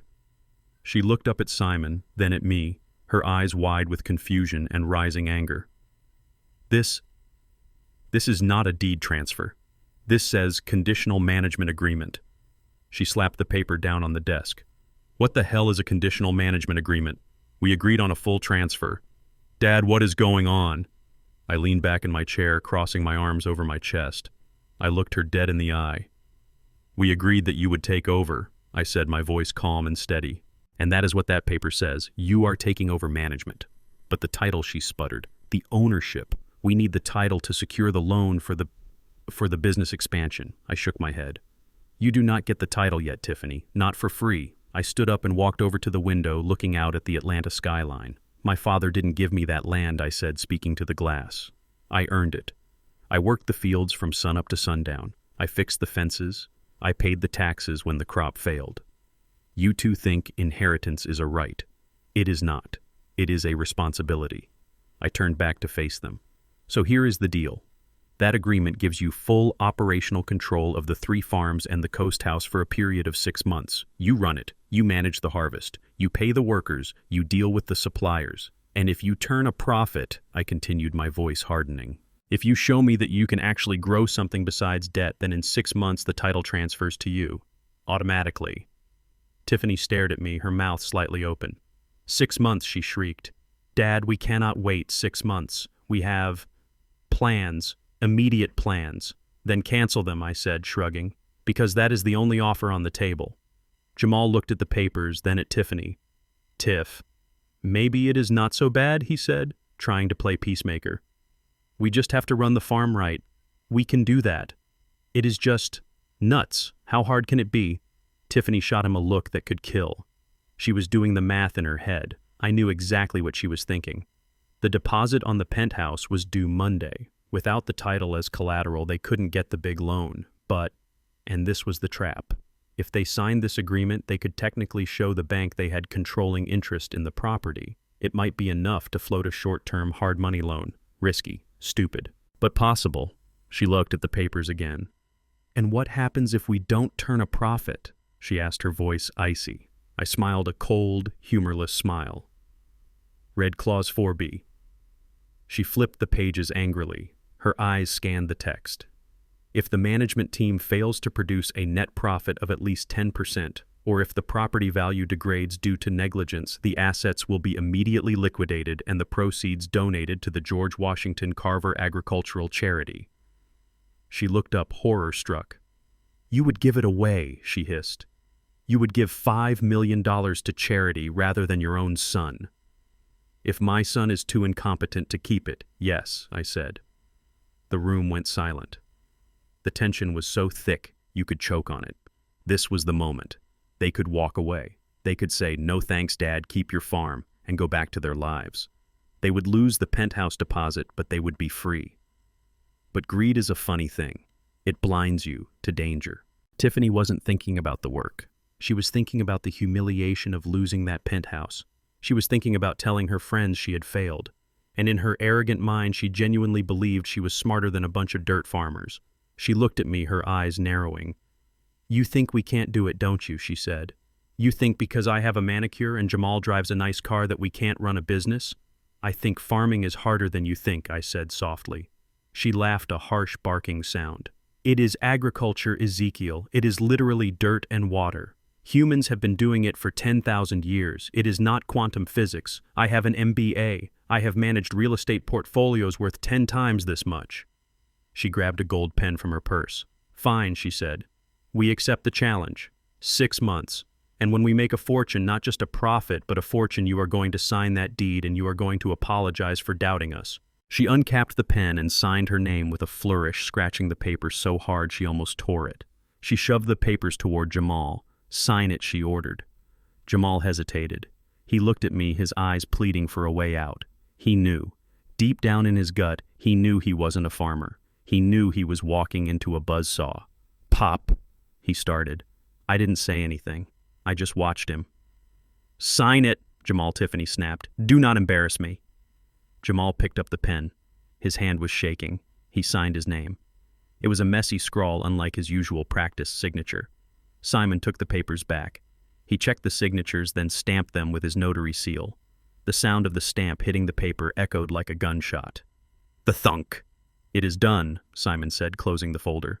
You have legal control of the operations effective immediately.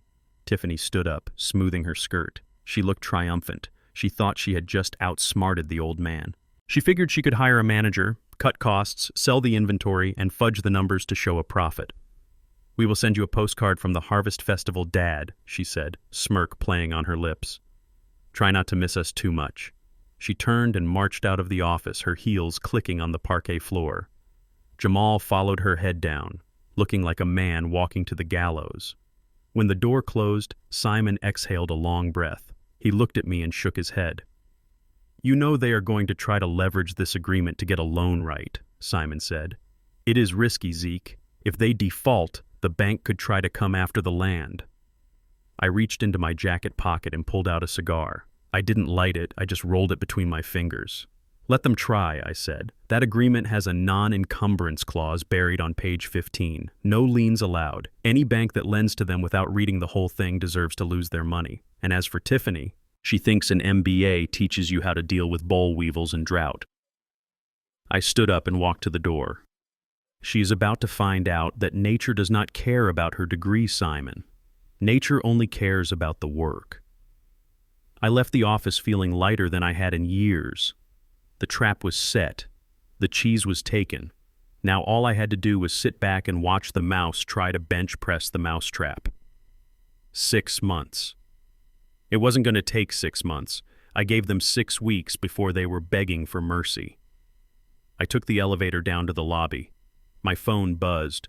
It was a notification from the security system at my house. They were home, probably popping that champagne now. Drink up, I thought. Enjoy the bubbles, because tomorrow you are going to be knee-deep in manure, and I am going to be the one holding the hose. The education of Jamal and Tiffany Harper had officially begun. The ink on the contract was barely dry when the first reality check hit them like a wet bag of cement. Monday morning rolled around and my son Jamal drove his shiny black Range Rover down to the farm ready to play the part of the gentleman farmer. He was wearing a polo shirt that cost $200 and pristine boat shoes that had never seen a speck of dust. Back in the city, Tiffany set up her command center in my dining room, surrounding herself with 3 monitors and a headset ready to manage the agriculture empire from the comfort of air conditioning. They thought they had won. They thought the hard part was getting my signature. They didn't know that the signature was just the entry fee to a gladiator arena where nature was the opponent and nature did not fight fair. I sat on the porch sipping my iced tea and checked the time. It was 9 in the morning. The phone rang. It was Jamal. "Pop, I am at the fuel depot," he said, his voice tight. "The company credit card isn't working. The guy says the account is frozen. I need to fill up the diesel tank for the tractors." I took a slow sip of tea, letting the condensation run down the glass. "The account isn't frozen, son," I said calmly. "It is closed. That was my operating account. You signed the agreement, remember. Operational costs are the responsibility of the new management team. That means you." There was a silence on the line so deep I could hear the fuel pump clicking in the background. "But Pop, that is $4,000, Jamal stammered. "I don't have $4,000. We spent the last of our cash on the holding fee for the penthouse. Then I guess the tractors don't run today," I said. "And if the tractors don't run, the irrigation doesn't get fixed. And if the irrigation doesn't get fixed, the trees get thirsty. Welcome to farming, son." I hung up. I didn't feel good about it, but I knew it was necessary. You cannot teach a man the value of a dollar until he has to spend his own. Jamal must have called Tiffany in a panic because 10 minutes later she came storming out to the porch. She wasn't wearing her power suit today. She was wearing a silk robe and a look of sheer terror. "Dad, you have to unlock the funds," she hissed. "This is sabotage. How can we turn a profit if we can't buy fuel?" I looked at her over the rim of my glasses. "You said you had an MBA, Tiffany. You said you knew how to leverage assets. Figure it out. Sell the Range Rover. Sell your designer bags. Or maybe get a loan. Oh wait, you can't use the land as collateral, can you?" She glared at me, her face turning a blotchy red. She spun around and went back inside, slamming the door. An hour later, I got a notification that a personal credit card had been maxed out at the fuel depot in South Georgia. They had bought the fuel. They had survived day 1. But the interest rate on that card was 22%. The bleeding had begun. By Wednesday, the real chaos started. Tiffany decided that the problem with the farm was efficiency. She didn't like the payroll numbers. She called a Zoom meeting with Mr. Culpepper and the foreman Moses. I watched the whole thing from the hidden camera in the dining room. "Listen to me," she barked into her headset, waving a stylus at the screen. "The labor costs are bloated. Why do we have 12 people sorting nuts by hand? It is archaic. I want to cut the staff by 50% immediately. We need to automate." I could hear Mr. Culpepper's tinny voice coming through the speakers. "Ma'am, the harvest is coming in 2 weeks. If you cut the staff now, we won't get the crop in before the rains. And automation machinery takes months to order and install. You can't just fire people. I am the CEO," Tiffany shouted, slamming her hand on the table. "Do not tell me what I can and cannot do. Fire 6 of them. Today. We need to show a leaner budget for the bank loan." She hung up feeling triumphant. She thought she had just saved $10,000 a month. Thursday morning, the phone didn't ring. That was bad. In farming, silence is worse than noise. Silence means nothing is moving. I pulled up the live feed from the security cameras I had installed at the farm shed. The tractors were parked. The sorting tables were empty. There wasn't a soul in sight. Mr. Culpepper called me on my personal line a few minutes later. "Zeke," he said, his voice heavy. "Moses and the boys walked off. All of them. After that woman yelled at them on the computer and told them they were redundant, they just packed up and left. They said they aren't working for people who don't respect the soil." I closed my eyes. I knew this would happen. You don't treat men like Moses as line items on a spreadsheet. What about the irrigation, Cal? I asked. That is the problem, Zeke. Pump number 3 blew a gasket this morning. Without Moses to fix it, the South Grove is going to dry out in 48 hours. I wanted to drive down there. I wanted to put on my boots, grab my toolbox, and fix the pump myself. I could hear the trees calling for water, but I stayed in my chair. Tell Jamal, I said. Let him fix it. Jamal called me at noon. He was crying. Actually crying. Pop, the pump is spraying water everywhere, he sobbed. I tried to tape it, but the pressure is too high. And there is nobody here. The workers are gone. Pop, please, you have to help me. I looked at the brochure for the penthouse that was still sitting on the kitchen counter. The Aurelia. Luxury living in the sky. Look up the manual, son. I said, my voice hard as granite. It is a diesel centrifugal pump. You can find the schematic online. You wanted to be the boss. The boss fixes the leak. I hung up again. Friday brought the plague. Literally. I was watching Jamal on the camera feed stumbling through the orchard. He looked like a ghost. His expensive clothes were ruined with grease and mud. He was holding his phone up to a tree trying to take a picture of something. He came back to the farmhouse and called Tiffany. Babe, there are bugs, he said, his voice shaking. Little black bugs everywhere. They are eating the leaves. The trees look sick. Tiffany typed furiously on her keyboard in the dining room. Just spray them, she said, distracted. Buy some pesticide. What kind? Jamal asked. I don't know, Jamal, just Google it, she snapped. Get the strongest stuff they have. We can't have ugly trees when the appraisers come. Jamal drove to the hardware store. I knew what he bought because I saw the receipt later. He bought a general herbicide, Roundup. He didn't buy insecticide to kill the bugs. He bought weed killer that kills plants. He sprayed 5 acres before Mr. Culpepper physically stopped him. You are killing the trees, you fool, the old man had shouted, knocking the sprayer out of Jamal's hand. But the damage was done. 5 acres of prime pecan trees my father had planted in 1960 were scorching yellow, dying from the poison my son had fed them. The loss was easily $50,000 in future crop. Saturday night was the climax of the first week. Tiffany and Jamal were in the kitchen. The air conditioner was broken and they hadn't called a repairman because they couldn't afford it. The house was sweltering. On the table between them was a stack of bills, the fuel, the credit card interest, the emergency plumbing parts Jamal had bought but didn't know how to install, and the notice from the Aurelia. We need another $10,000 for the closing costs by Monday. Tiffany whispered, her face pale and sweaty. We don't have it. Tiff, Jamal said, his head in his hands. We have nothing. The farm is eating money. We made $0 this week. We lost money. Pop was right. Shut up, Tiffany screamed, throwing a glass against the wall. It shattered, sending shards everywhere. Do not say he was right. He is trying to break us. He is sabotage us. She paced the room like a caged animal. We just need to survive until the harvest, she muttered. The harvest is in October. We will sell the nuts, get a huge check, and pay everything off. We just need to keep the bank away for 4 weeks. She turned to Jamal. Sell the tractor, she said. What? Jamal looked up. Sell the big John Deere tractor, she said. It is worth $60,000. We sell it, we pay the deposit, we float the farm until harvest. But Tiff, Jamal said, his voice trembling, if we sell the tractor, how do we harvest the nuts?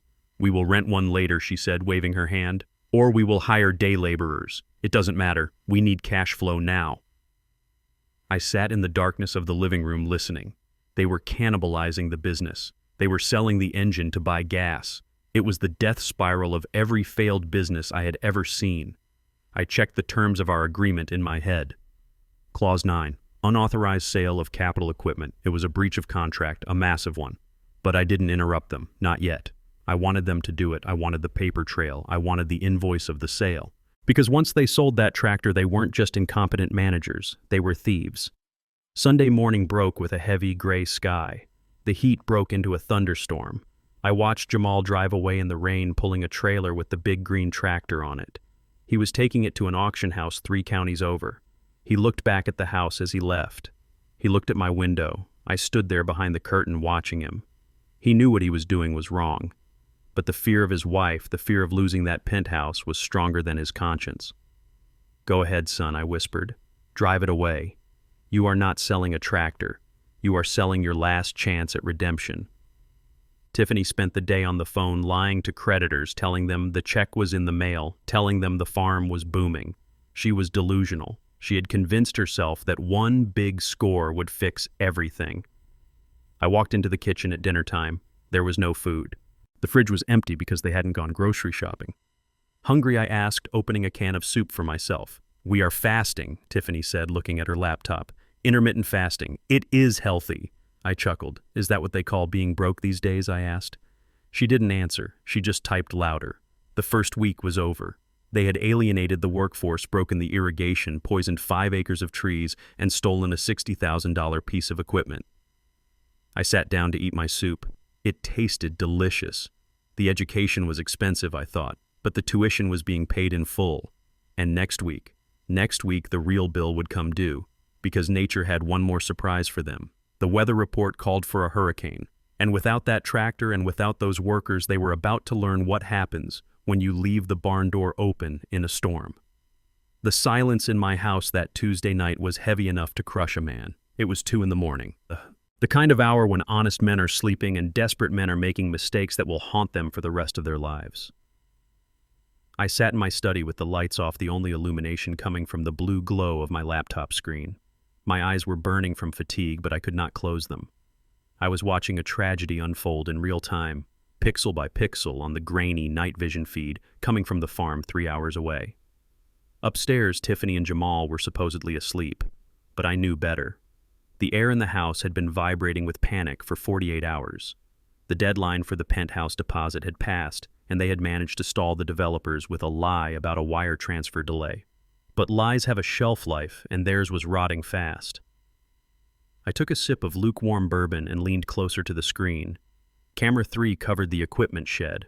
The motion sensor had tripped 5 minutes ago, sending a silent alert to my phone. I watched as a pair of headlights cut through the darkness of the pecan grove. It wasn't the Range Rover. It was a flatbed truck beat up and rusted, the kind used by scrappers and midnight haulers who don't ask questions. A figure stepped out of the shadows to meet the truck. Even in the low-resolution black and white footage, I knew that walk. The slight slump of the shoulders, the nervous twitch of the hands. It was Jamal. My son had driven 3 hours in the middle of the night not to check on the trees he had poisoned or the irrigation he had broken, but to strip the carcass of the farm he didn't even own yet. I felt a pain in my chest that had nothing to do with my blood pressure. It was the sharp, tearing sensation of a father's heart breaking. I had raised him to be better than this. I had taught him that a man's word is his bond and that you never touch what isn't yours. But Tiffany's poison had gone deep. She had hollowed him out until there was nothing left but fear and greed. I watched as Jamal spoke to the driver of the flatbed. The driver was a big man smoking a cigarette. He pointed at the barn doors. Jamal nodded, handing him a set of keys. They opened the big double doors. Inside was the crown jewel of the farm's machinery, the pecan harvester. It was a massive piece of equipment, red and shiny, worth $80,000 easily. It was the only way to get the crop in next month. Without it, the nuts would rot on the ground. Selling the tractor last week had been stupid, but this was suicide. Selling the harvester meant they had no intention of ever bringing in a crop. It meant they had given up on the contract. They were just looting the place before the ship went down. I watched them hook the harvester up to the winch on the flatbed. The chains strained and groaned. "Don't do it, son," I whispered to the empty room. "Don't cross that line." If he stopped now, it was just bad judgment. But once that machine left the property, it was grand larceny. It was a felony. He was stealing from the trust, from the charity, and from me. Jamal looked around nervously.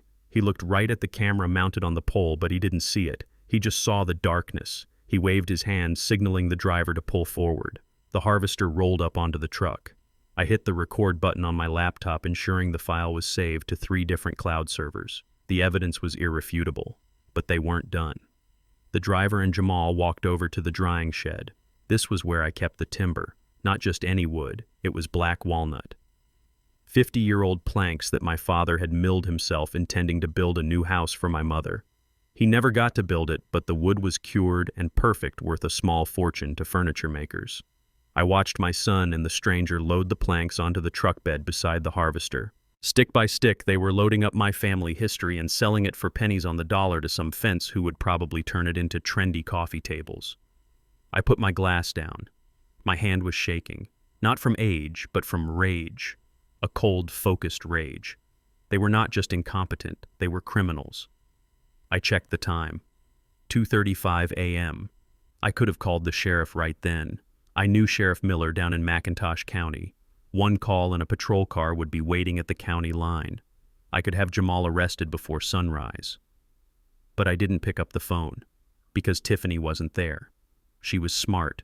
She stayed home in her silk sheets, keeping her hands clean while she sent her husband to do the dirty work. If I arrested Jamal now, she would claim ignorance. She would say he acted alone. She would divorce him, throw him to the wolves, and walk away to find another victim. Number one, I needed both of them. I needed to catch the puppet master, not just the puppet. I watched the truck drive away, its taillights disappearing into the Georgia night. Jamal got back into his rental car and followed it. I sat there for a long time staring at the empty barn on the screen. The farm looked violated, open doors gaping like wounds. I heard the front door open at 6 in the morning. Jamal crept up the stairs trying to be quiet on the floorboards that always creaked. I listened as he went into the bedroom. I heard the murmur of voices. Tiffany was awake. She had been waiting up for him. I got up and walked to the kitchen to start the coffee. I needed to see them. I needed to look them in the face while the crime was still fresh on their skin. When they came down an hour later, they looked like death. Jamal's eyes were bloodshot, and he smelled faintly of diesel and sweat, though he had tried to shower it off. Tiffany looked manic, high on adrenaline and caffeine. Morning pop. Jamal mumbled, heading straight for the coffee pot, avoiding my gaze. "Morning, son," I said, flipping a pancake. "You were out late. I heard the car." Jamal froze. His back went rigid. "Yeah," he said, clearing his throat. "Just couldn't sleep. Went for a drive. Cleared my head." A 4-hour drive, I asked, casual as the morning breeze. He turned around, forcing a smile that looked like a grimace. "Just driving around the city, Pop. Thinking about the farm. Strategizing." "Strategizing," Tiffany chimed in, walking over to hug Jamal's arm. Her eyes were bright, too bright. "We have a new plan, Dad. We are going to outsource the harvesting. That is why we are clearing out the old equipment, to make room for the contractors." "Outsource," I repeated. "Yes," she said, pouring sugar into her coffee. "It is the modern way. Why own depreciating assets when you can lease services? We are going to run this lean." I looked at the stain on Jamal's jeans. It was red clay, Georgia clay. "You don't get that driving around Atlanta." "That sounds expensive," I said. "Hiring contractors. Do you have the cash for that?" "We will manage," Tiffany said quickly. "We have some liquidity coming in. An investor. An investor, that is what they called the fence who bought my father's walnut wood," well, I said, sitting down at the table. "Just remember the contract, Clause 7. You cannot sell any capital assets without written permission from the owner. That would be theft." Tiffany's cup clattered against the saucer. She stared at me, trying to read my face, trying to see if I knew. "Of course, Dad," she said, her voice sharp. "We know the contract. We aren't selling anything. We are just reorganizing." Jamal looked like he was going to vomit. He looked at me, and for a second I saw the boy he used to be. The boy who cried when he broke a window playing baseball. The boy who knew right from wrong. He wanted to confess. I could see it in his throat. But then Tiffany squeezed his arm. Her nails dug into his bicep. "We are handling it," she said, staring him down. "Everything is under control." I finished my breakfast. "Good," I said, standing up. "Because I am planning a trip down there this weekend. I want to see this new lean operation." The color drained from both their faces. "This weekend," Jamal squeaked. "Yes," I said. "Saturday. I want to inspect the barns, make sure everything is secure." I put my plate in the sink. I walked past Jamal and patted him on the shoulder. He flinched as if my hand were red-hot iron. "You smell like pine needles, son," I whispered. He stopped breathing.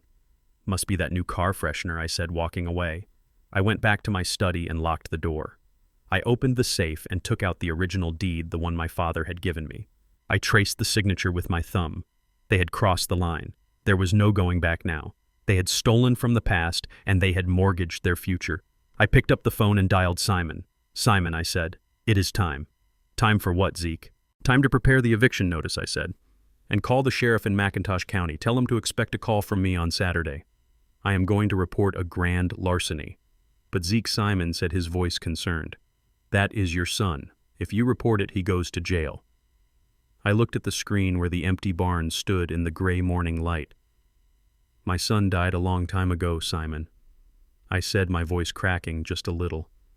"The man who was here last night was just a thief with my last name." I hung up.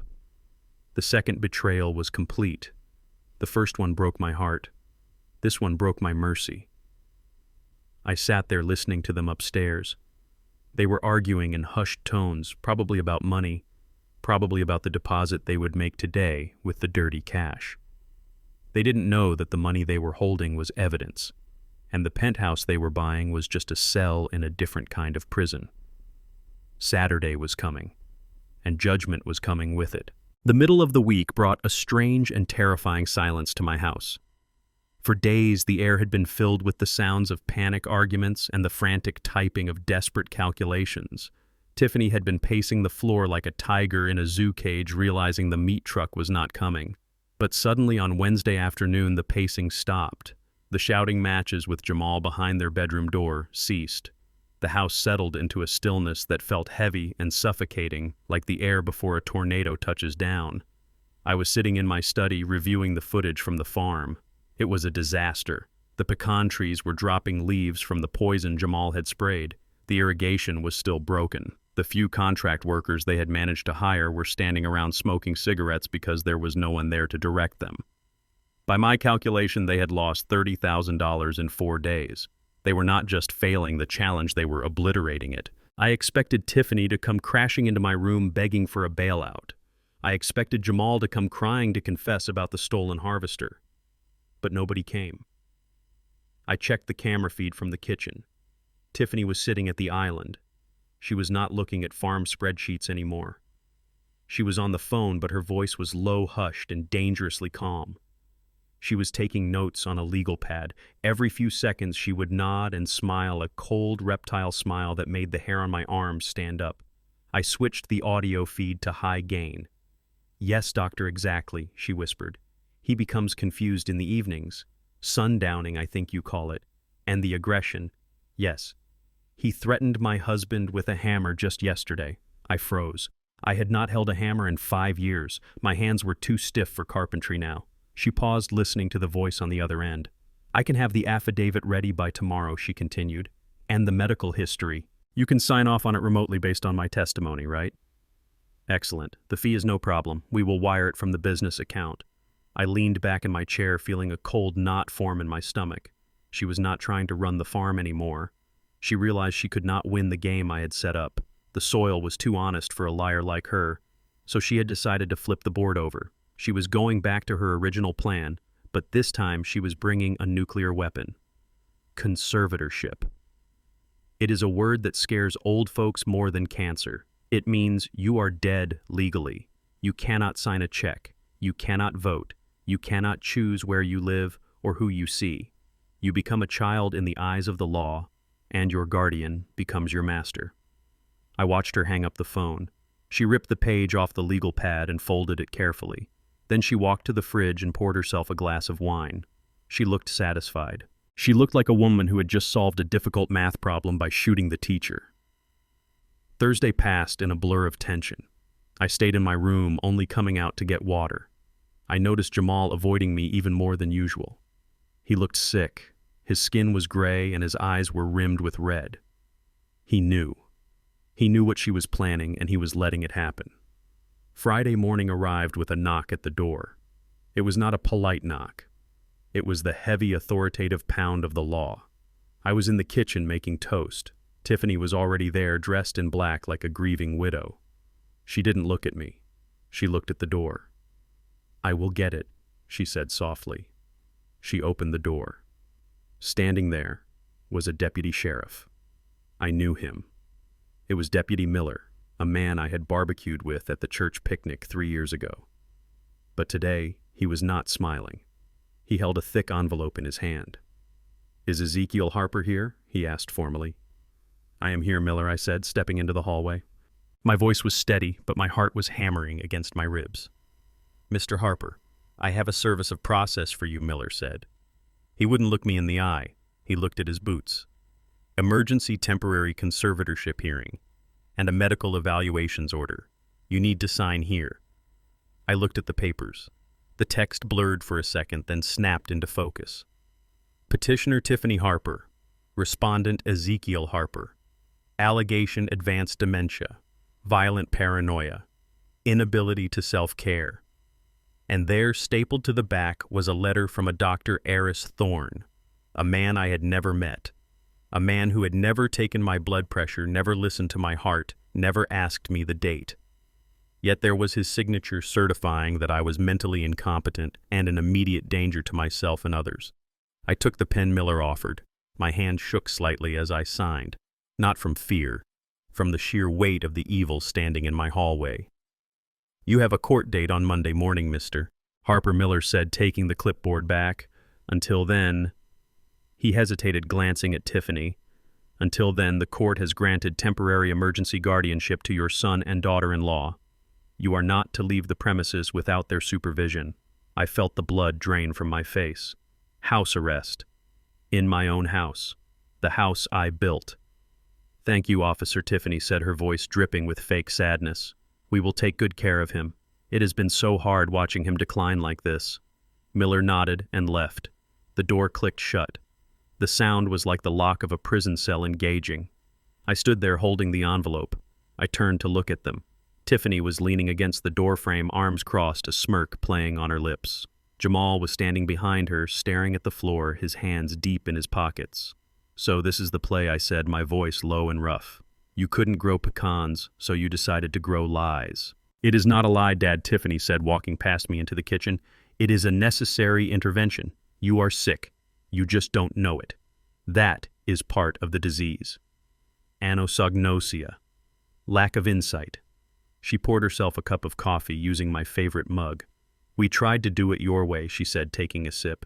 We tried the farm thing, but let's be honest. You set us up to fail. You gave us broken equipment and lazy workers. You wanted us to lose.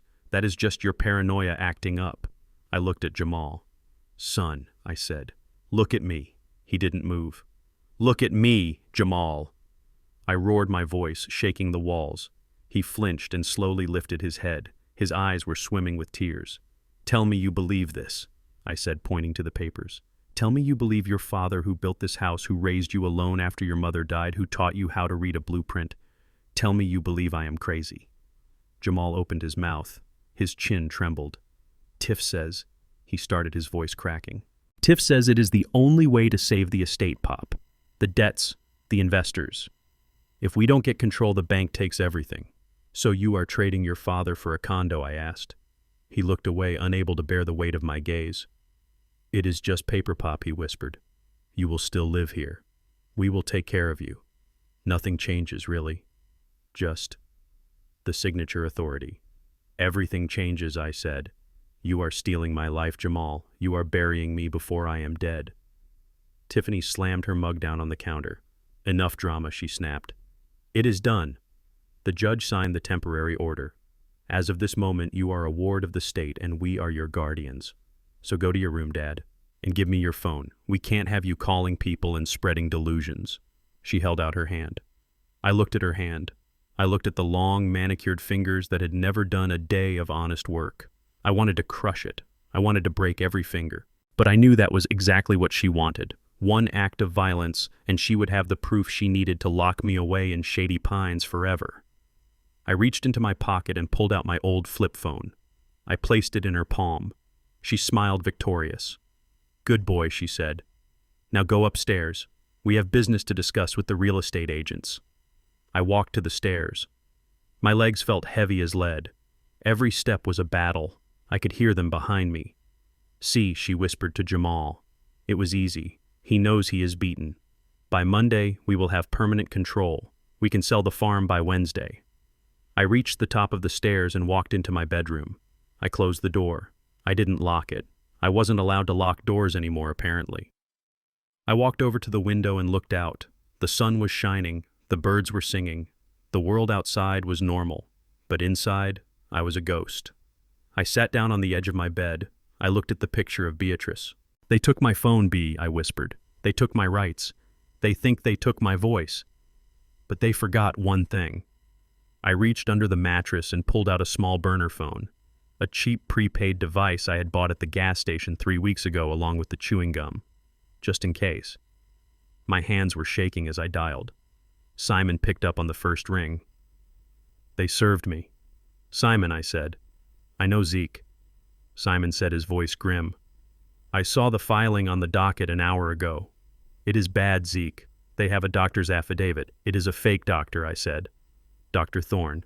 Never met him." "Doesn't matter," Simon said, "until we prove that the judge has to take it seriously.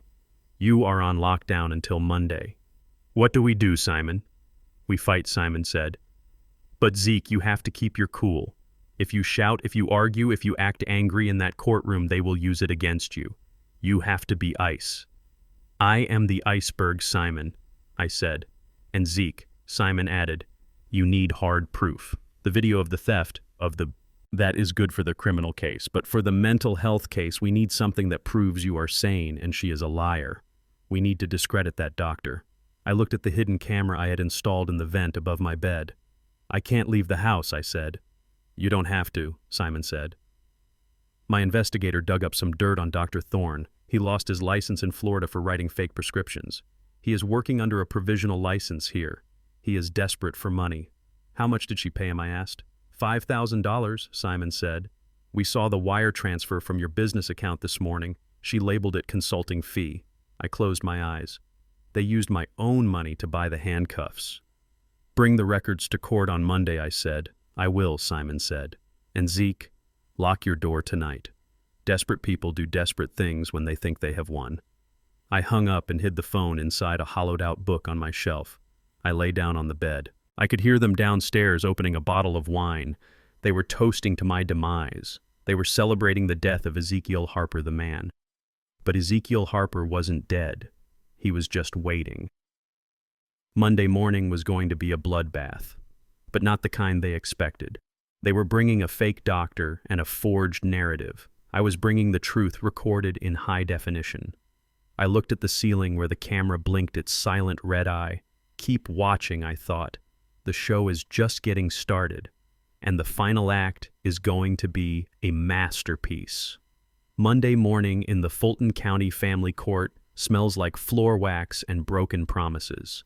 I walked in wearing my navy blue Sunday suit, the one I usually save for weddings and funerals. Today felt a little bit like both. I was attending the funeral of my relationship with my son and the wedding of my family to a permanent lie. Simon walked beside me, his briefcase heavy with the truth, but I had told him to keep it closed. "Not yet, Simon," I had whispered in the elevator. "Let them paint their masterpiece first. Then we will set it on fire." We took our seats at the defendant's table. The wood was cold under my hands. Across the aisle, Tiffany and Jamal were already seated. They looked like they had been cast in a movie about a tragedy. Tiffany was wearing a modest gray dress, high-necked and conservative, with no jewelry except her wedding ring. She had scrubbed her face clean of makeup, looking pale and exhausted. Jamal sat next to her in a black suit, staring at the table, his hands clasped so tight his knuckles were white. He looked like a man waiting for the executioner to pull the lever. The bailiff called the case. In re the conservatorship of Ezekiel Harper. The judge was a man named Abernathy. He was older, maybe my age, with silver hair and a face that looked like it had seen too many family squabbles. He looked tired. He looked at me over his reading glasses, and I saw pity in his eyes. It was the kind of pity you give a stray dog before you call animal control. He had already read the fake medical report. In his mind, I was already gone. Tiffany's lawyer stood up. He was a slick man with a shiny suit and a voice like oiled gravel. "Your Honor," he began, "we are here today with heavy hearts. This is not a petition for control. This is a plea for safety. My clients, Mr. and Mrs. Harper, love their father dearly. But as the medical evidence shows, Mr. Ezekiel Harper is suffering from rapid-onset dementia accompanied by severe paranoia and financial recklessness." He gestured to Tiffany. "I would like to call Tiffany Harper to the stand." Tiffany walked up to the witness box. She wiped a non-existent tear from her eye before she even sat down. She took the oath, placing her hand on the Bible. The same Bible that says, "Thou shalt not steal, and thou shalt not bear false witness." She didn't flinch. "Mrs. Harper," the lawyer asked softly, "tell the court why you filed this petition." Tiffany took a shaky breath. She looked at the judge. Then she looked at me with a gaze full of practiced sorrow. "We tried so hard, Your Honor," she said, her voice trembling just enough to be believable. "We moved into his house to care for him. We tried to help him manage his affairs, but he started seeing enemies everywhere. He forgets who we are. Some days he thinks Jamal is a stranger. Lies. Pure venomous lies." "And the aggression," the lawyer prompted. "Yes," Tiffany whispered, looking down at her hands. "He gets violent. He throws things. He accuses us of stealing. Last week he threw his heart medication in the trash and claimed I stole it. He put his own life at risk just to spite us. We are terrified that he is going to hurt himself or burn the house down." I sat there perfectly still. My face was a mask of stone. Inside, my blood was boiling hotter than molten tar, but I didn't move a muscle. Simon shifted in his seat, ready to object, but I put a hand on his arm. "Wait," I signaled with my eyes. The lawyer walked back to his table and picked up a tablet. "Your Honor, we have audio evidence submitted as Exhibit B. This was recorded by Mrs. Harper 3 days ago. It demonstrates the depth of Mr. Harper's detachment from reality." He pressed play. My voice filled the courtroom. It was tinny and distorted, but it was definitely me. "They are coming to take it all. The vultures. I have to stop them. I have to cut them down before they destroy the roots. They don't understand the soil. They only want to feed." The audio cut off. The courtroom was silent. The judge looked at me, his brow furrowed with concern. To him, it sounded like the ravings of a lunatic talking about vultures and cutting people down. But I knew what that was. I had been in the bathroom practicing my speech for the cooperative, the speech I planned to give when I donated the land. I was talking about corporate developers. I was talking about protecting the legacy. Tiffany had recorded me through the door, stripped away the context, and turned my passion into madness. It was brilliant. Evil, but brilliant. "What do you think he meant by cutting them down, Mrs. Harper?" the lawyer asked. Tiffany sniffled and dabbed her eyes with a tissue. "I think he meant us," she sobbed. "Me and Jamal. He thinks we are the vultures. We lock our bedroom door at night, Your Honor. We are scared for our lives." She buried her face in her hands. The performance was Oscar-worthy. Even the bailiff looked sympathetic. Then came the financial attack. "And Mrs. Harper, has there been financial irregularity?" the lawyer asked. "Oh God, yes," Tiffany said, looking up. "He has been liquidating assets. He withdraws thousands of dollars in cash, and we don't know where it goes. He is hiding money. He is destroying the estate that his wife, my mother-in-law, worked so hard to build. We just want to preserve what is left for his care. We need the legal authority to stop him from spending himself into poverty." I looked at Jamal.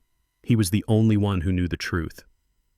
He knew the cash withdrawals were for the farm payroll that they had refused to fund. He knew the money was gone because they had spent it on a Range Rover and a penthouse deposit. "Jamal," I thought, "say something. Stand up. Be a man." But Jamal just stared at the table. He was drowning in his own shame, but he was too cowardly to grab the lifeline of truth. Tiffany stepped down. She walked back to her seat and put her hand on Jamal's shoulder, squeezing it. A gesture of comfort to the audience, but a gesture of dominance to him. The judge turned to Simon. "Does the respondent have any witnesses?" Simon stood up. "Your Honor, we do. Mr. Harper would like to speak." I stood up. My knees popped. I buttoned my jacket. I walked to the stand, not with the shuffle of an old man, but with the stride of a soldier. I sat down and looked at the judge. "Mr. Harper," the judge said, his voice gentle, "you have heard the allegations. You have heard the recording. Do you understand why your family is concerned?" I looked at Abernathy. He was a good man, I suspected, just misled. "I understand, Your Honor," I said, my voice deep and clear. "I understand that my family is very concerned, but I think they are concerned about the wrong things." I looked at Tiffany. She was glaring at me, daring me to explode, daring me to yell. "I am 72 years old," I continued. "I forget where my glasses are sometimes. I have high blood pressure. I move slower than I used to." I paused. "But I know the difference between a hawk and a handsaw, Your Honor. And I know the difference between love and leverage." The judge leaned forward. "Mr. Harper, can you explain the recording? Who were you talking about cutting down?" "I was talking about weeds." "Your Honor," I said simply. Tiffany let out a loud scoff from her table. Her lawyer shushed her. The judge looked skeptical. "Weeds, Mr. Harper. Yes, sir. Invasive species. They look pretty on the surface, but underneath they choke the life out of everything they touch. If you don't cut them down, they kill the whole garden. I held the judge's gaze. I admit I was talking to myself. Old men do that. It helps us think. But being eccentric isn't a crime, Your Honor. And it certainly isn't a reason to take a man's freedom away. The judge sighed. He rubbed his temples.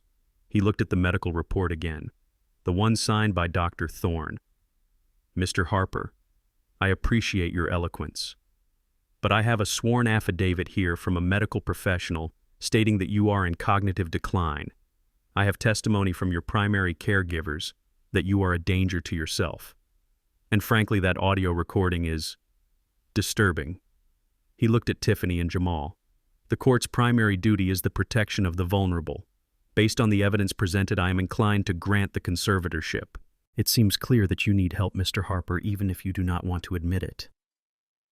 Tiffany let out a small gasp of relief. She smiled. It was a small, tight smile of victory. She had done it. She had fooled the system. She had turned the law into a weapon and pointed it at my head. I felt a heavy weight settle in my chest. This was the moment, the brink of destruction. If the gavel fell now, it was over. I would lose the farm, the house, the accounts. I would be a prisoner in my own life. I looked at Simon. He was sitting on the edge of his chair, his hand resting on his briefcase. He was waiting for my signal. I looked at the judge. Your Honor, I said softly, before you rule, before you sign that paper that strips me of my humanity, I have one request. The judge paused, his pen hovering over the order. What is it, Mr. Harper? You mentioned the evidence, I said. You mentioned the medical report and the testimony of my loving family. I stood up slowly. I would like to present my own evidence. Not words, Your Honor, not tears, but facts. Tiffany's smile faltered. She looked at her lawyer, who shrugged. They thought I had nothing. They thought they had swept the house clean. I nodded to Simon. Simon stood up and unlatched his briefcase. The click echoed in the silent courtroom like the cocking of a gun. Your Honor, Simon said, his voice booming. We have a counter motion, and we have Exhibits A through Z. He pulled out a thick stack of files and a USB drive. We are not just contesting the dementia, Your Honor, Simon said, walking toward the bench. We are contesting the character of the petitioners, and we are prepared to prove that this entire hearing is based on fraud, perjury, and grand larceny. Tiffany stood up so fast her chair scraped loudly against the floor. Objection! She screamed, losing her composure completely. This is a delay tactic. He is senile. Sit down. Mrs. Harper, the judge barked, his eyes narrowing. He looked at me. Fraud. Mr. Harper, that is a serious accusation. It is a serious world, Your Honor, I said, and the soil doesn't lie. I sat back down. The trap was sprung, the door was closed, and now the real trial was about to begin. The courtroom air was stagnant, heavy with the scent of cheap cologne and impending doom. Judge Abernathy sat high on his bench, his pen hovering over the order that would strip me of my rights, his face set in a mask of regretful duty. He had believed the performance. He had swallowed the lie that I was a senile, dangerous old man who needed to be managed like a broken appliance. Tiffany was dabbing her dry eyes with a tissue, already mentally redecorating my house. Jamal was staring at his shoes, unable to look at the father he was helping to bury. They thought the game was over. They thought they had checkmated the king. But they forgot one thing. The king doesn't move much, but when he does, the whole board shakes. Your Honor, I said, my voice cutting through the silence like a chainsaw through soft pine. Before you sign that paper, I ask for 5 minutes. Just 5 minutes to show you what my decline really looks like. The judge looked up, annoyed. Mr. Harper, we have already heard the evidence. You have heard stories. I corrected him, standing up straight. My spine felt like iron. My hands were steady. You have heard a script written by people who want my money more than they want my safety. But in my line of work, we don't build on stories. We build on foundations, and I have brought my own blueprints. I nodded to Simon. He stood up and walked to the clerk's desk, plugging a small silver flash drive into the court's projection system. Tiffany's lawyer jumped up. Objection. We haven't seen this evidence. This is an ambush. It is a rebuttal, Simon said calmly, his voice deep and smooth. You claimed my client is paranoid. You claimed he imagines enemies. We are simply proving that his enemies are very real. The judge lowered his glasses. Overruled. I want to see this. Proceed. The lights in the courtroom dimmed. A large screen descended behind the witness stand. The projector hummed to life, casting a grainy blue light over the faces of my accusers. The first video played. It was from the camera, hidden in the smoke detector in my kitchen. The timestamp showed it was the day of my father's funeral. The audio was crisp. We have to do it this week, Jamal. The opening at Shady Pines won't last forever. We need to move him while he is still groggy from the funeral grief. A gasp went through the courtroom. It came from the court reporter. Tiffany froze. Her hand went to her mouth, but it wasn't to cover a cough. It was to stifle a scream. The video continued. If we declare him incompetent and get power of attorney, we can sell this place for $2 million easy. We put him in the home, use the surplus to pay off our debts, and finally live the way we deserve. I looked at the judge. His pen had dropped to the desk. He was staring at the screen, his mouth a thin, hard line. But we weren't done. The screen flickered to the next clip. This one was in color, high definition. It was the kitchen again a few days later. It showed me leaving the room dizzy and confused. It showed Tiffany walking to the counter where my pill organizer sat. The courtroom watched in dead silence as she opened the Tuesday slot, took out my blood pressure medication, and dropped the pills down the garbage disposal. Then she threw the empty bottle in the trash. "Oh, look," her voice on the video sneered. "You threw the bottle away, Dad. You must have finished them and forgot." The judge's face turned a shade of purple I had never seen before. He slowly turned his head to look at Tiffany. She was shrinking in her seat, shaking her head frantically, mouthing the word no over and over again. "That is not dementia, Your Honor," I said, my voice ringing out in the dark room. "That is attempted murder. That is a deliberate act to induce a medical crisis so they could claim I was unfit. They didn't care if I had a stroke. In fact, they were banking on it." Tiffany's lawyer was frantically stuffing papers into his briefcase, looking like he wanted to vanish into the floor. He knew right then that his career was hanging by a thread. But I had one more clip, the finisher. The screen changed to night vision. The green and black glow of the farm equipment shed. The date was last Tuesday, 2:00 a.m. There was Jamal, my son, opening the barn doors. There was the flatbed truck. And there was the $80,000 pecan harvester being winched away in the dead of night. "Don't worry about the old man." Jamal's voice came through the speakers clear as a bell. "He thinks we are reorganizing. By the time he figures it out, the equipment will be in Mexico and we will have the deposit for the penthouse." The video ended. The lights came back on. The sudden brightness was blinding, exposing everything. Jamal was weeping now. Ugly, silent sobs that shook his whole body. He knew he wasn't just losing a lawsuit. He was losing his freedom. I looked at Judge Abernathy. He wasn't looking at me anymore. He was looking at Tiffany with a disgust so profound it felt physical. "Mrs. Harper," the judge said, his voice dangerously quiet, "did you or did you not testify under oath 10 minutes ago that your father-in-law was paranoid for accusing you of stealing?" Tiffany stood up. She tried to speak, but her voice failed her. She looked around the room for an exit, but there was only the bailiff standing by the door, his hand resting on his belt. It was taken out of context," she stammered, her face pale as a sheet. "We were protecting the assets. He gave us permission." The judge slammed his gavel down. The sound cracked like a gunshot. "Silence," he roared.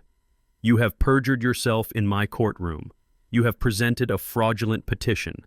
And based on that video, you have engaged in elder abuse and grand larceny." He turned to me. The anger in his eyes vanished, replaced by a deep, respectful apology. "Mr. Harper," he said, "I owe you an apology. It seems your paranoia was actually high-definition situational awareness." I nodded slowly. "Thank you, Your Honor. But I have one more thing." I pulled a thick envelope from my inside pocket. "They claimed I have dementia based on a report from a Dr. Thorne, a man I have never met who was paid $5,000 from my own business account to sign a lie." I walked up to the bench and placed the envelope on the judge's desk. "This, Your Honor, is a cognitive evaluation from the Chief of Neurology at Emory University Hospital. It was conducted 4 days ago. It includes an MRI, a full psych evaluation, and a sworn statement from 3 independent specialists. The judge opened the envelope. He scanned the summary page. Mr. Harper scores in the 99th percentile for cognitive function for his age group, the judge read aloud. No signs of dementia. No signs of cognitive decline. Fully competent. He looked up at Tiffany. It seems, Mrs. Harper, that the only thing wrong with your father-in-law is that he is smarter than you are. The judge took the temporary conservatorship order, the paper that would have ended my life as a free man, and ripped it in half. Then he ripped it again. The sound of tearing paper was the sweetest music I had ever heard. Petition denied with prejudice, the judge declared. The temporary guardianship is dissolved immediately. Mr. Ezekiel Harper retains full control of his person and his estate. He wasn't done. Bailiff, take Mrs. Harper and Mr. Jamal Harper into custody. I am holding them in contempt of court for perjury, and I am referring this evidence to the district attorney's office for immediate investigation into elder abuse, fraud, and theft. Tiffany screamed. It was a sharp animal sound. No, you can't do this. We are the victims. He tricked us. He set us up. She lunged toward me, her claws out. Her face twisted into a mask of pure hate. You old devil, she shrieked. You planned this. You let us do it. The bailiff caught her before she could reach me. He spun her around and the click of handcuffs echoed through the room. I stood there calm and unmoving. I didn't plan your greed, Tiffany, I said softly, looking her in the eye as they dragged her away. I just gave it room to grow. You did the rest yourself. Jamal didn't fight. He stood up slowly, offering his wrist to the officer. As he passed me, he stopped. He looked at me, his eyes red and swollen. Pop, he whispered. I'm sorry. I looked at him. My son, the boy I had carried, the man who had sold me for a penthouse. I know you are son, I said, but sorry doesn't buy back the harvest. I turned my back on them. I walked over to Simon and shook his hand. Good work, Simon, I said. Simon smiled, closing his briefcase. All in a day's work, Zeke. What now? Now, I said, adjusting my tie. Now we go to the farm. I have a lot of work to do, and I believe I have some job openings to fill. I walked out of that courtroom a free man. The sun outside was brighter than I remembered. The air tasted sweeter. I had walked through the fire and come out unburnt. My family was gone, destroyed by their own hands, but my dignity was intact. And the soil was waiting for me. It was time to go home. The silence in Simon's office was different from the silence in the courtroom. In the courtroom, the silence was heavy with judgment, but here in the high-rise conference room overlooking the city, it was heavy with the suffocating weight of a dead dream. Tiffany and Jamal sat across from me. They were out on bail, released pending the district attorney's investigation, but they looked like they were already serving a life sentence. Tiffany's makeup was ruined, her eyes swollen and red. Jamal was shaking so badly his teeth were practically chattering. They hadn't wanted to come here. They wanted to go home and hide, but I had told them that if they wanted any chance of me asking the prosecutor for leniency, they would listen to what I had to say. I sat at the head of the long mahogany table. Simon stood next to me, his arms crossed, looking like a guardian gargoyle. You wanted the assets, I said, my voice low and steady.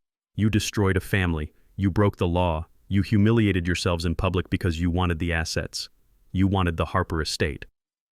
I slid a heavy leather-bound binder across the polished table. It stopped right in front of Tiffany. Open it, I commanded. Tiffany looked at the binder as if it were a bomb. Her hands trembled as she opened the cover. Inside were the deeds to the 3 farms and the house on the coast. The papers were yellowed with age, covered in stamps and seals. You see that stamp at the top right corner, I asked, pointing a finger. The one that looks like a federal eagle. Tiffany squinted. Conservation easement. She read, her voice a whisper. Department of the Interior. Read the fine print, Tiffany. Read what you almost went to prison to steal. She began to read. As her eyes scanned the lines, her face went from pale to a color that reminded me of old ash. Her mouth opened, but no sound came out. I will summarize it for you, I said, leaning back in my chair. In 1995, my father entered those 3 farms into the Federal Agricultural Preservation Trust. It is a permanent binding agreement with the United States government. I paused to let the words sink in. It means that land can never be subdivided. It can never be developed. No condos, no eco-resorts, no golf courses. It must remain agricultural land in perpetuity. If anyone tries to pour a concrete foundation for a commercial structure on that soil, the federal government seizes the land immediately and fines the owner 3 times the market value. Tiffany looked up. Her eyes were wide with a horror that went beyond money. It was the horror of a gambler who realizes the deck was missing the aces the whole time. But, she stammered, but the valuation. Zillow said it was worth $5 million. I chuckled a dry, humorless sound. It is worth $5 million to the earth, Tiffany. And yes, on paper it has value. But that value is locked. The only money that comes from that land is the annual conservation subsidy. It is a generous check, I admit. About $200,000 a year. Tiffany's eyes lit up for a split second. $200,000 was real money. But I continued crushing that spark before it could catch fire. There is a catch. To receive that subsidy, the primary beneficiary must reside on the property for 9 months out of the year, and they must personally certify that they are actively farming the land using organic methods. No contractors, no outsourcing. You have to sweat for that money, Tiffany. You have to bleed for it. I looked at her manicured hands. You can't sell it, I said. You can't borrow against it, because no bank will accept a deed with a federal restriction as collateral. The land is not an asset you can liquidate. It is a job. It is a lifestyle. It is a calling. I watched the realization hit her like a physical blow. She had mortgaged her life. She had committed perjury. She had alienated her husband from his father, all for a piece of dirt that she couldn't sell. She was trapped. She had bought a golden cage, but she didn't have the key to open it. What about the house? She whispered, her voice cracking. The beach house. You said it was on the marsh. Ocean view. That has to be worth something. We can sell that. We can flip it. I signaled to Simon. He flipped the page in the binder. There was a photograph of the coastal house. It was beautiful. An old Victorian structure with wraparound porches and intricate woodwork. Ah, yes, the captain's quarters, I said. My great-grandfather built that. It is a beauty. I tapped the paper. It is also a registered National Historic Landmark. Class A. Tiffany stared at me blankly.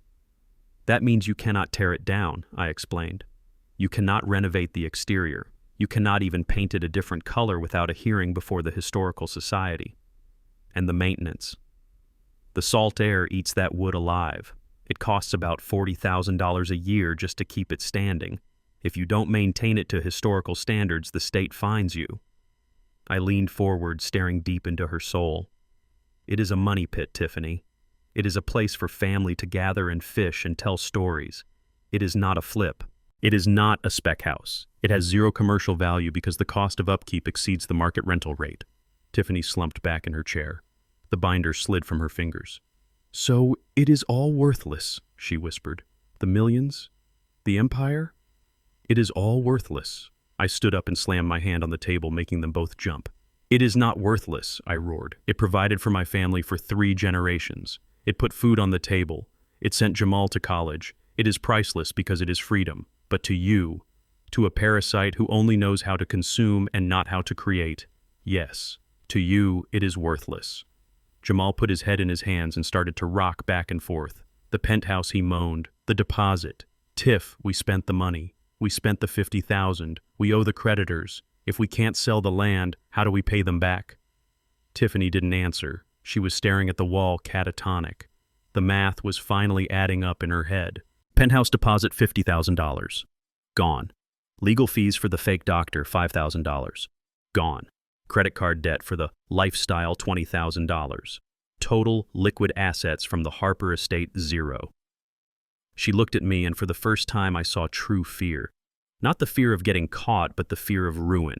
You knew, she hissed. You knew all of this. You let us dig this hole. I nodded slowly.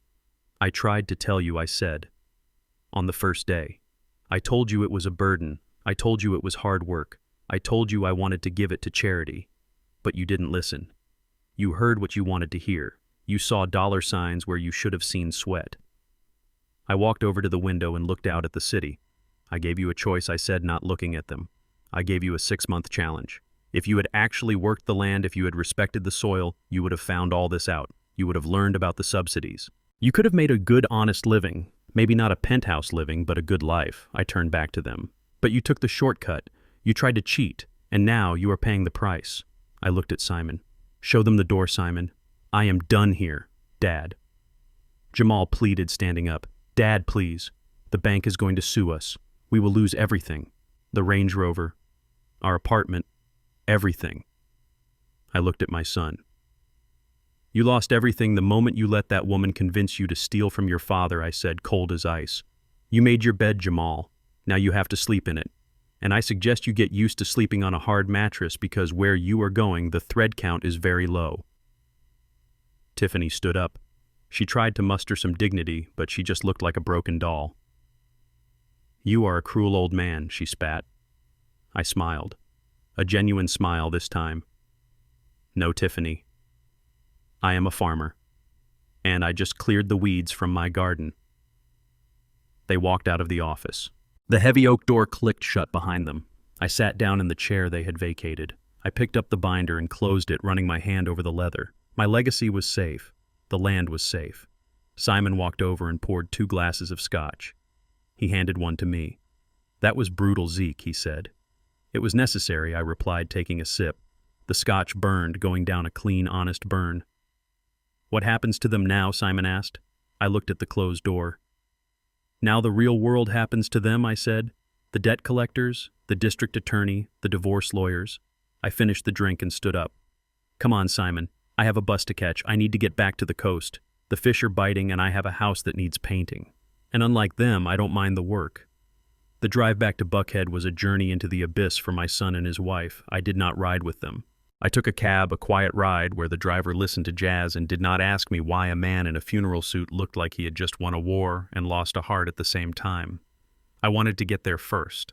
I wanted to be sitting on the porch when they arrived. I wanted to watch them realize that the destruction of their world was absolute. When their black Range Rover pulled into the driveway 20 minutes later, the sun was beginning to dip behind the magnolia trees, casting long shadows across the lawn. The lawn that I mowed. The lawn that belonged to me. They parked crookedly the way people do when their hands are shaking too much to steer straight. I was sitting in my favorite rocking chair, the one Beatrice used to knit in. Next to me on the wooden planks of the porch were 4 large cardboard boxes. They were not neatly packed. They were thrown together the way you pack trash, clothes spilling out of the top shoes, unmatched picture frames face down. Jamal got out of the car first. He looked at the boxes and then he looked at me. His face was the color of old ash. He walked up the driveway, his steps heavy as if he were walking through waist-deep water. Tiffany followed him. The fight had drained out of her. The arrogance that usually held her spine straight was gone, replaced by a slump of defeat that made her look 10 years older. What is this? Jamal asked, pointing to the boxes. His voice was a dry rasp. That is your life, son, I said, rocking slowly back and forth. Or at least what is left of it. Tiffany pushed past him, marching up the steps. She stopped when she saw her designer handbags thrown into a box with kitchen towels and dirty laundry. You packed our things, she hissed. You have no right. This is our home. We have residency rights. You cannot just kick us out without 30 days' notice. I stopped rocking. I looked at her with a gaze that could have stripped paint from a wall. You are not tenants, Tiffany, I said, my voice low and dangerous. Tenants pay rent. Tenants do not steal $80,000 worth of farm equipment. Tenants do not throw their landlord's heart medication in the garbage disposal. I stood up. My knees didn't pop this time. The adrenaline of justice was keeping me young. You were guests, I continued. Guests in my home. Guests in my life. And you violated every rule of hospitality. Tiffany reached into her purse and pulled out her key ring. She marched to the front door and jammed her key into the lock. She twisted it. Nothing happened. She twisted it again harder, rattling the handle. It won't turn. I changed the tumblers an hour ago, I said calmly. While you were crying in the lawyer's office, the locksmith was here. He is a good man. Fast work. Tiffany turned around her back against the locked door. She looked like a cornered rat. Where are we supposed to go? She screamed. We have no money. You know we have no money. You froze the accounts. That sounds like a management problem, I said, using her own words against her. Maybe you should leverage your assets. Oh wait, you don't have any. Just then, Tiffany's phone chimed. It was a loud, cheerful notification sound that seemed obscene in the heavy atmosphere. She looked at the screen. Her jaw dropped. "What?" Jamal asked, stepping closer. "What is it, Tiff?" "It is the developer," she whispered. "The Aurelia." She looked up, her eyes wide with horror. "They canceled the contract. They saw the news. The arrest report is public record. They triggered the morals clause in the purchase agreement." She swiped the screen frantically. "And they are keeping the deposit," she choked out. "The 50,000. They are keeping it as a penalty for breach of contract." Jamal sank down onto the steps, burying his face in his hands. "Gone," he moaned. "It is all gone." I watched them. I felt a twinge of pity, but I crushed it instantly. I thought about the pills in the trash. I thought about the lie in the courtroom. I thought about the pecan trees dying from poison. "There is one more thing," I said. I reached into my inside pocket and pulled out a folded document. It wasn't the deed. It was my last will and testament, the one Simon had drafted for me years ago, the one that left everything to Jamal. I held it up so they could see the seal. "Do you know what this is, Jamal?" I asked. He nodded without looking up. "It is your will, Pop." I ripped the document in half. The sound was loud in the quiet evening. I put the two halves together and ripped them again. I let the confetti pieces fall onto the porch floor, raining down on Jamal's head. "That was the old will," I said. "The new one was finalized this afternoon." I leaned against the railing, looking down at them. "In the state of Georgia, there are very few reasons you can completely disinherit a child," I explained. "Usually the law protects the heirs, but there are exceptions. Specifically, 2 exceptions." I held up one finger. Exception 1. Theft of the estate's assets. You stole the harvester Jamal. You stole the walnut wood. That is a felony. That disqualifies you from inheriting the property you tried to loot. I held up a second finger. Exception 2. Intentional injury or attempted harm to the testator. I looked at Tiffany, hiding my medication, trying to induce a stroke to prove I was incompetent. That is not just mean, Tiffany. That is malice. And the law has a very strict view on people who try to kill their benefactors. Tiffany was shaking her head, tears streaming down her face, ruining her expensive makeup. "We didn't mean to hurt you," she sobbed. We just wanted the house. We got desperate. Desperate as stealing a loaf of bread to feed your family," I said, cold as ice. "Desperate is not trying to buy a $2 million penthouse by declaring your father insane. That is not desperation. That is greed, pure and simple." I took a step closer to them. "So as of today, you are out of the will. Not a dime, not a single pecan, not a splinter of wood from this porch. The estate will go to the charity. And whatever is left, well, I plan on spending it. I plan on living a long time, Jamal. Long enough to spend every cent you tried to steal." Jamal looked up at me. His eyes were red, his face wet with tears. "Pop, where will we sleep tonight?" he asked, his voice small and broken like a child's. I looked at the boxes. "You have a car," I said. "It is a nice car. Leather seats, heated. It should be comfortable enough until the repo man finds you." "But Pop—" "Get off my porch," I roared. The sound of my voice startled the birds from the trees. It was the voice of a man who had held his tongue for too long. "Get your boxes and get off my property. You are trespassing. And unlike you, I don't need to lie to get the police here. They are already on their way to take a statement about the stolen timber." Jamal scrambled up. He grabbed 2 of the boxes. Tiffany grabbed the others, clutching them to her chest as if they were life rafts. They stumbled down the stairs, almost tripping over each other.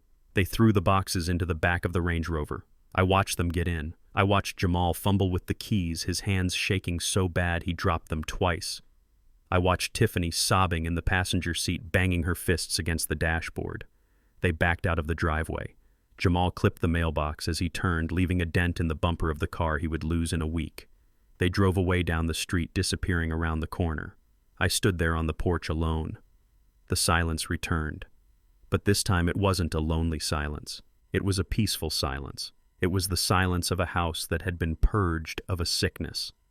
I looked down at the pieces of the torn will scattered on the floor. I would have to sweep those up later. I turned and put my key in the lock. It turned smoothly with a satisfying click. I opened the door and walked inside. The air in the house felt lighter. The smell of Tiffany's perfume was fading, replaced by the smell of old wood and lemon polish. I walked to the kitchen. I opened the fridge. It was empty except for my jar of pickles and a carton of milk. They hadn't even bought groceries. I chuckled. I picked up the phone and dialed the local pizza place. "Hello," I said. "I would like to order a large pepperoni pizza and a six-pack of soda." "No. Actually make that a bottle of champagne, the good stuff." I hung up and walked into the living room. I sat down in my recliner, the one Tiffany had tried to make me sell because it didn't match her decor. I leaned back and closed my eyes. I had lost a son today. That was a pain that would never truly go away. It would ache when the rain came, just like my bad knee. But I had found something else. I had found my spine. I had found the man I used to be before I let grief make me soft. I wasn't just an old man anymore. I was Ezekiel Harper. I was the steward of the land, and I had a lot of work to do. The sun set, completely plunging the room into darkness. But I didn't turn on the light. I sat there in the dark, smiling. Because for the first time in a long time, I wasn't afraid of what the morning would bring. I knew exactly what it would bring. Peace. The downfall of the Harper Empire did not happen in a skyscraper or a courtroom. It happened in a $29 a night motel room off the interstate where the neon sign buzzed like an angry hornet and the carpet smelled of stale cigarettes and regret. I wasn't there in the room, but I know what happened because the walls of those places are thin and silence travels fast in a small town.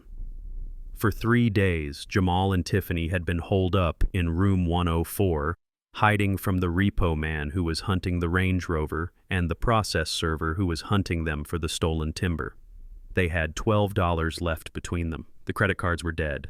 The bank accounts were frozen. The dream of the penthouse was gone, replaced by the reality of a vending machine dinner. It was Wednesday night when the dam finally broke. Jamal was sitting on the edge of the sagging mattress, staring at his phone, praying for a miracle notification that wasn't coming. Tiffany was standing by the window, watching the parking lot nervously. "We need a plan, Tiff." Jamal whispered, his voice trembling. "Maybe we can call your dad. Maybe he can loan us." Tiffany spun around, and the look on her face wasn't fear anymore. It was pure, unadulterated disgust. It was the look you give a piece of gum stuck to your shoe. "My dad," she laughed, a harsh, brittle sound. "You want me to call my father and tell him I married a loser who couldn't even steal a tractor correctly? You want me to tell him we are homeless because you are too scared to stand up to your old man?" Jamal flinched. "It is not my fault, Tiff. Pop set us up. He trapped us." "He didn't trap us!" Tiffany screamed, throwing her hairbrush across the room. "He outsmarted you. There is a difference. He played chess and you were playing connect the dots. You are useless, Jamal. You are utterly useless." She grabbed her suitcase, the Louis Vuitton bag that was now stained with mud, and tossed it onto the bed. She started throwing her clothes into it. "What are you doing?" Jamal asked, standing up, panic rising in his chest. "Where are you going?" "I am leaving Jamal," she said, not looking at him. "I am done. The game is over. We lost. And I am not going to sink with the ship. But we are married," Jamal stammered. "For better or worse, right?" Tiffany stopped packing. She looked at him, and her eyes were cold, dead stones. "I married a man with potential," she said. "I married an heir. I didn't marry a broke ex-con who is about to be indicted for grand larceny." She zipped the bag shut. "I filed for divorce this morning," she said calmly. "My lawyer says that if I cooperate with the district attorney and testify against you regarding the stolen timber, I might get immunity. I can claim spousal coercion. I can say you forced me to do it." Jamal stepped back as if she had slapped him. "You would send me to prison," he whispered, "to save yourself." "I have to survive, Jamal," she said, walking to the door. "You are drowning, and you are heavy. I am cutting the weight." She opened the door. The humidity of the Georgia night rushed in. "Goodbye, Jamal. Don't call me. My lawyer will be in touch." She walked out. She didn't look back. She got into a yellow cab that was waiting in the parking lot and drove away, leaving my son standing in a cheap motel room with nothing but his fear and the silence. And in that silence, the demons came back. I had known about Jamal's struggle with painkillers for years. He had hurt his back playing football in college, and the pills had become a crutch. He had been clean for 2 years. But stress is the trigger on a loaded gun. Alone in that room with the wreckage of his life around him, Jamal didn't pray. He didn't call me. He went to the street corner. He spent his last $12, not on food, but on a packet of temporary oblivion. 2 days later, the rain came. It was a torrential downpour, the kind that washes the red clay into the rivers. I was sitting in my study reading a book but not turning the pages. I was waiting. I knew he would come. They always come back to the nest when their wings are broken. I saw him on the security camera first.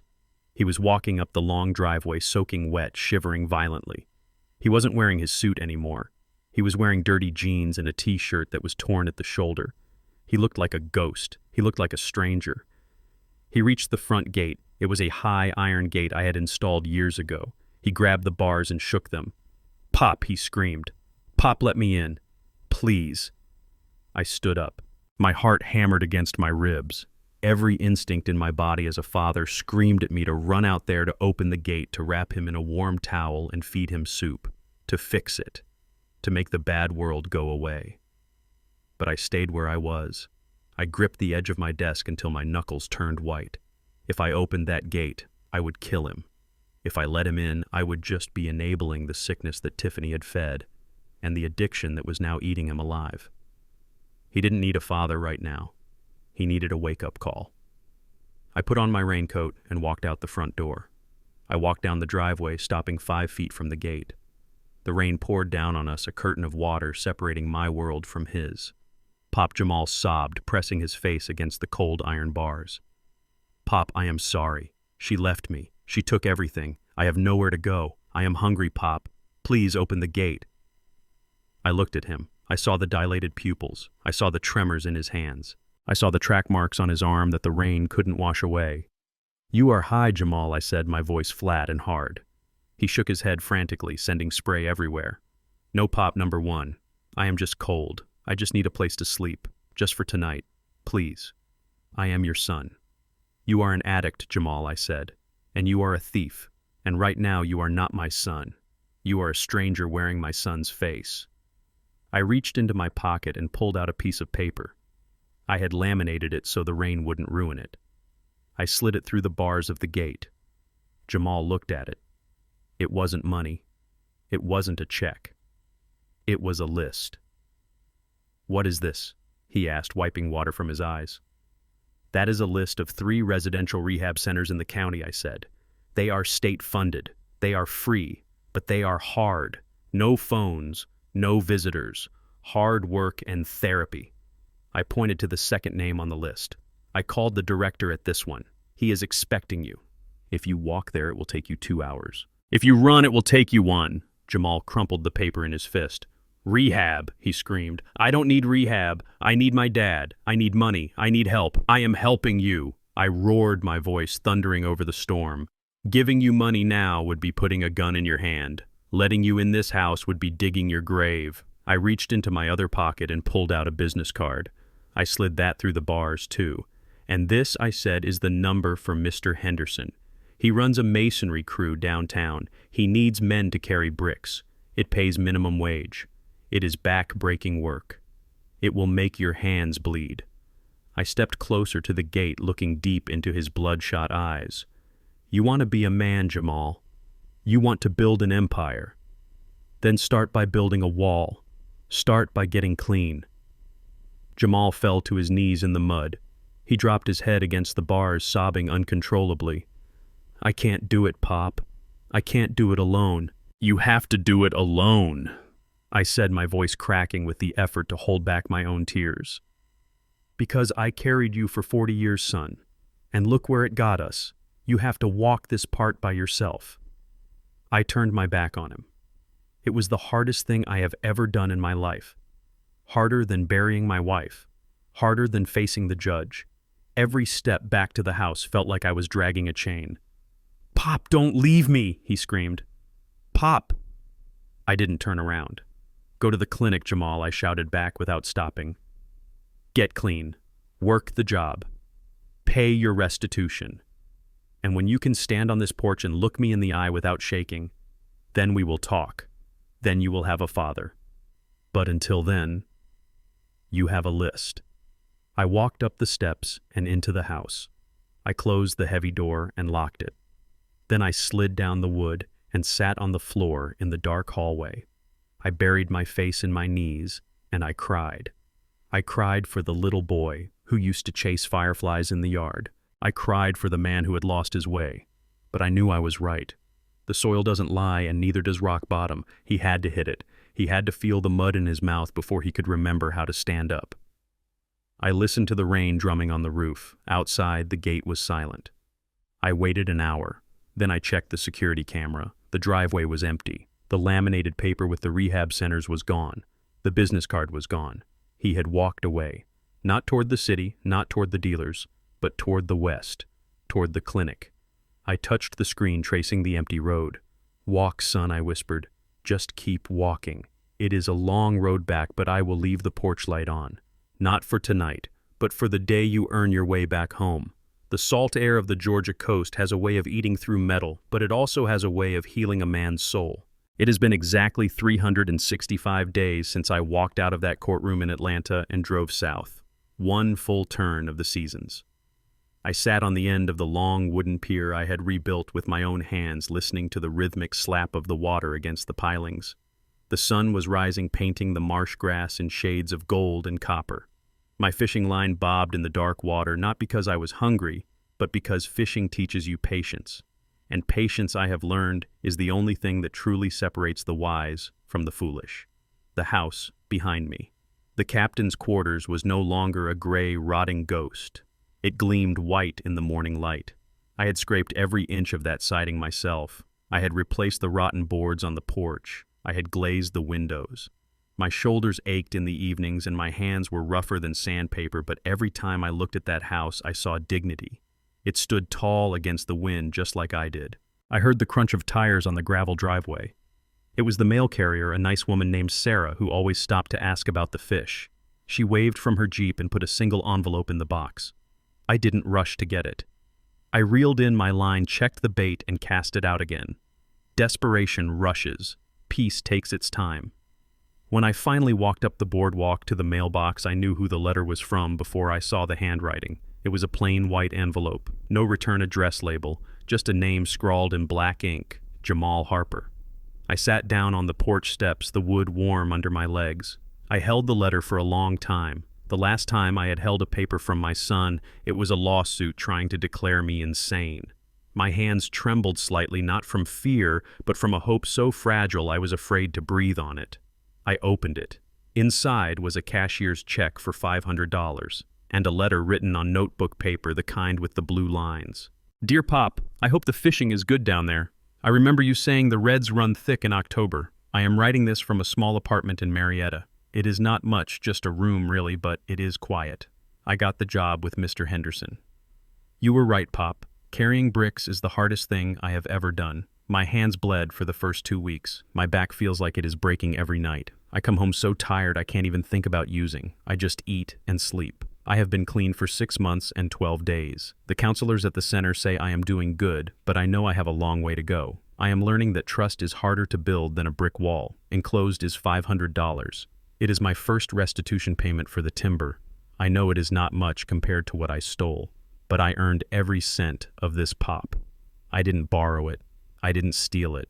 I sweated for it. I heard about Tiffany. My lawyer told me she took a plea deal and moved back to Ohio. I don't miss her, Pop. I miss who I thought she was, but I don't miss the person she turned me into. I am not asking to come visit. I know I am not ready, and I know you aren't either. I just wanted you to know that I am still walking. I am still building that wall you told me about. Maybe one day it will be high enough to stand behind. I am sorry, Pop, for everything. Love, Jamal. I read the letter twice. Then I read it a third time. I looked at the check. $500. A year ago, Jamal wouldn't have bent down to pick up a $500 bill off the street. To the old Jamal, $500 was a bottle of champagne or a dinner at a steakhouse. But this $500 was different. It was heavy. It carried the weight of 6 months of waking up at dawn. It carried the weight of mortar and stone and blisters. It was the most valuable piece of paper I had ever held. I stood up and walked into the house. I went to the mantel above the fireplace where I kept Beatrice's picture. She was smiling in the photo, young and full of life. I propped the letter up next to her frame. "You see this, Bea," I whispered. "He is coming back to us. Not the easy way, the hard way." I didn't call him. I didn't write back immediately. If I answered too fast, he might think the work was done, and the work is never done. But I went to the kitchen and made a mark on the calendar. 1 year from today, if he was still clean, if the checks kept coming, I would drive up to Marietta. I would take him to lunch. I wouldn't offer him a room. I wouldn't offer him money. I would offer him a handshake, man to man. I walked back outside. The day was waiting. I climbed into my old Ford pickup truck. It rattled and coughed as I started it up, but the engine was strong. I had a delivery to make. I drove 30 miles inland past the pine forests and the cotton fields until I reached the farm, the Harper farm. But it didn't look like it used to. It looked better. The sign out front had been repainted. New Roots Cooperative, home of the Beatrice Harper Scholarship Fund. I pulled up to the main barn. It was buzzing with activity. A dozen young people were moving crates of pecans, loading them onto a refrigerated truck. They were laughing. They were shouting instructions. There was music playing from a radio. Elijah saw my truck and ran over. He looked tired but happy. "Mr. Zeke," he yelled, wiping his hands on his apron. "You are just in time. We are shipping the first batch of organic pralines to the market in Savannah. The yield this year is 20% higher than we projected." I got out of the truck and walked into the barn. The smell of roasting pecans and caramelized sugar filled the air. It was the smell of success. I watched them work. These kids didn't share my blood. They didn't have the name Harper. But as I watched Elijah help a younger student lift a heavy crate, as I watched a girl named Sarah carefully inspecting the labels, I realized something profound. Family isn't just who you are born with. It is who you build with. These young farmers were my legacy. They were the ones who would keep the soil alive long after I was gone. They were the ones who would ensure that Beatrice's name meant hope for 1,000 children she never met. Elijah handed me a box of the pralines. "For the ride home, Mr. Zeke," he said, smiling. I took the box. "How is the irrigation holding up, Elijah?" I asked. "Holding strong, sir. We fixed that gasket ourselves. We didn't even have to call a plumber." I nodded, satisfied. "Keep it tight, son," I said, patting his shoulder. "The soil doesn't lie." I drove back to the coast with the windows down, letting the wind whip through the cab. I thought about Jamal carrying bricks in the hot sun. I thought about Tiffany somewhere in Ohio, probably looking for her next victim. And I thought about Elijah and his crew building a future out of dirt and sweat. I was 73 years old. My knees hurt. My back was stiff. I lived alone in a big old house at the edge of the world. But as I pulled into my driveway and saw the ocean stretching out to the horizon, infinite and blue, I realized I wasn't lonely. I wasn't sad. I was full. I had cleared the weeds. I had pruned the dead branches. And now, finally, my garden was growing. I turned off the truck and sat there for a moment listening to the silence. It wasn't an empty silence. It was a silence filled with promise. "I am ready, B," I whispered to the sky. "I am ready for whatever comes next." Because for the first time in a long time, I knew that when I finally laid my head down, the things I left behind would be strong enough to stand on their own. In the twilight of my life, I realized that inheritance isn't about the soil you leave behind, but the spine you build in your children. For years, I thought loving Jamal meant shielding him from the rain. I was wrong. By giving him an umbrella he didn't earn, I only taught him to fear the storm. True love sometimes wears the mask of severity. It took stripping my son of every unearned privilege to finally help him find his own worth. The farms are gone, but for the first time in 40 years, I see a man standing where a boy used to hide. If this story touched you, or if you've ever had to make a hard choice to save someone you love, please hit that like button and share this with your friends. And tell me in the comments, do you think I was too hard on Jamal, or was it the only way to save him? I read every single comment. Don't forget to subscribe for more stories about justice, resilience, and the truth that sets us free. See you in the next one.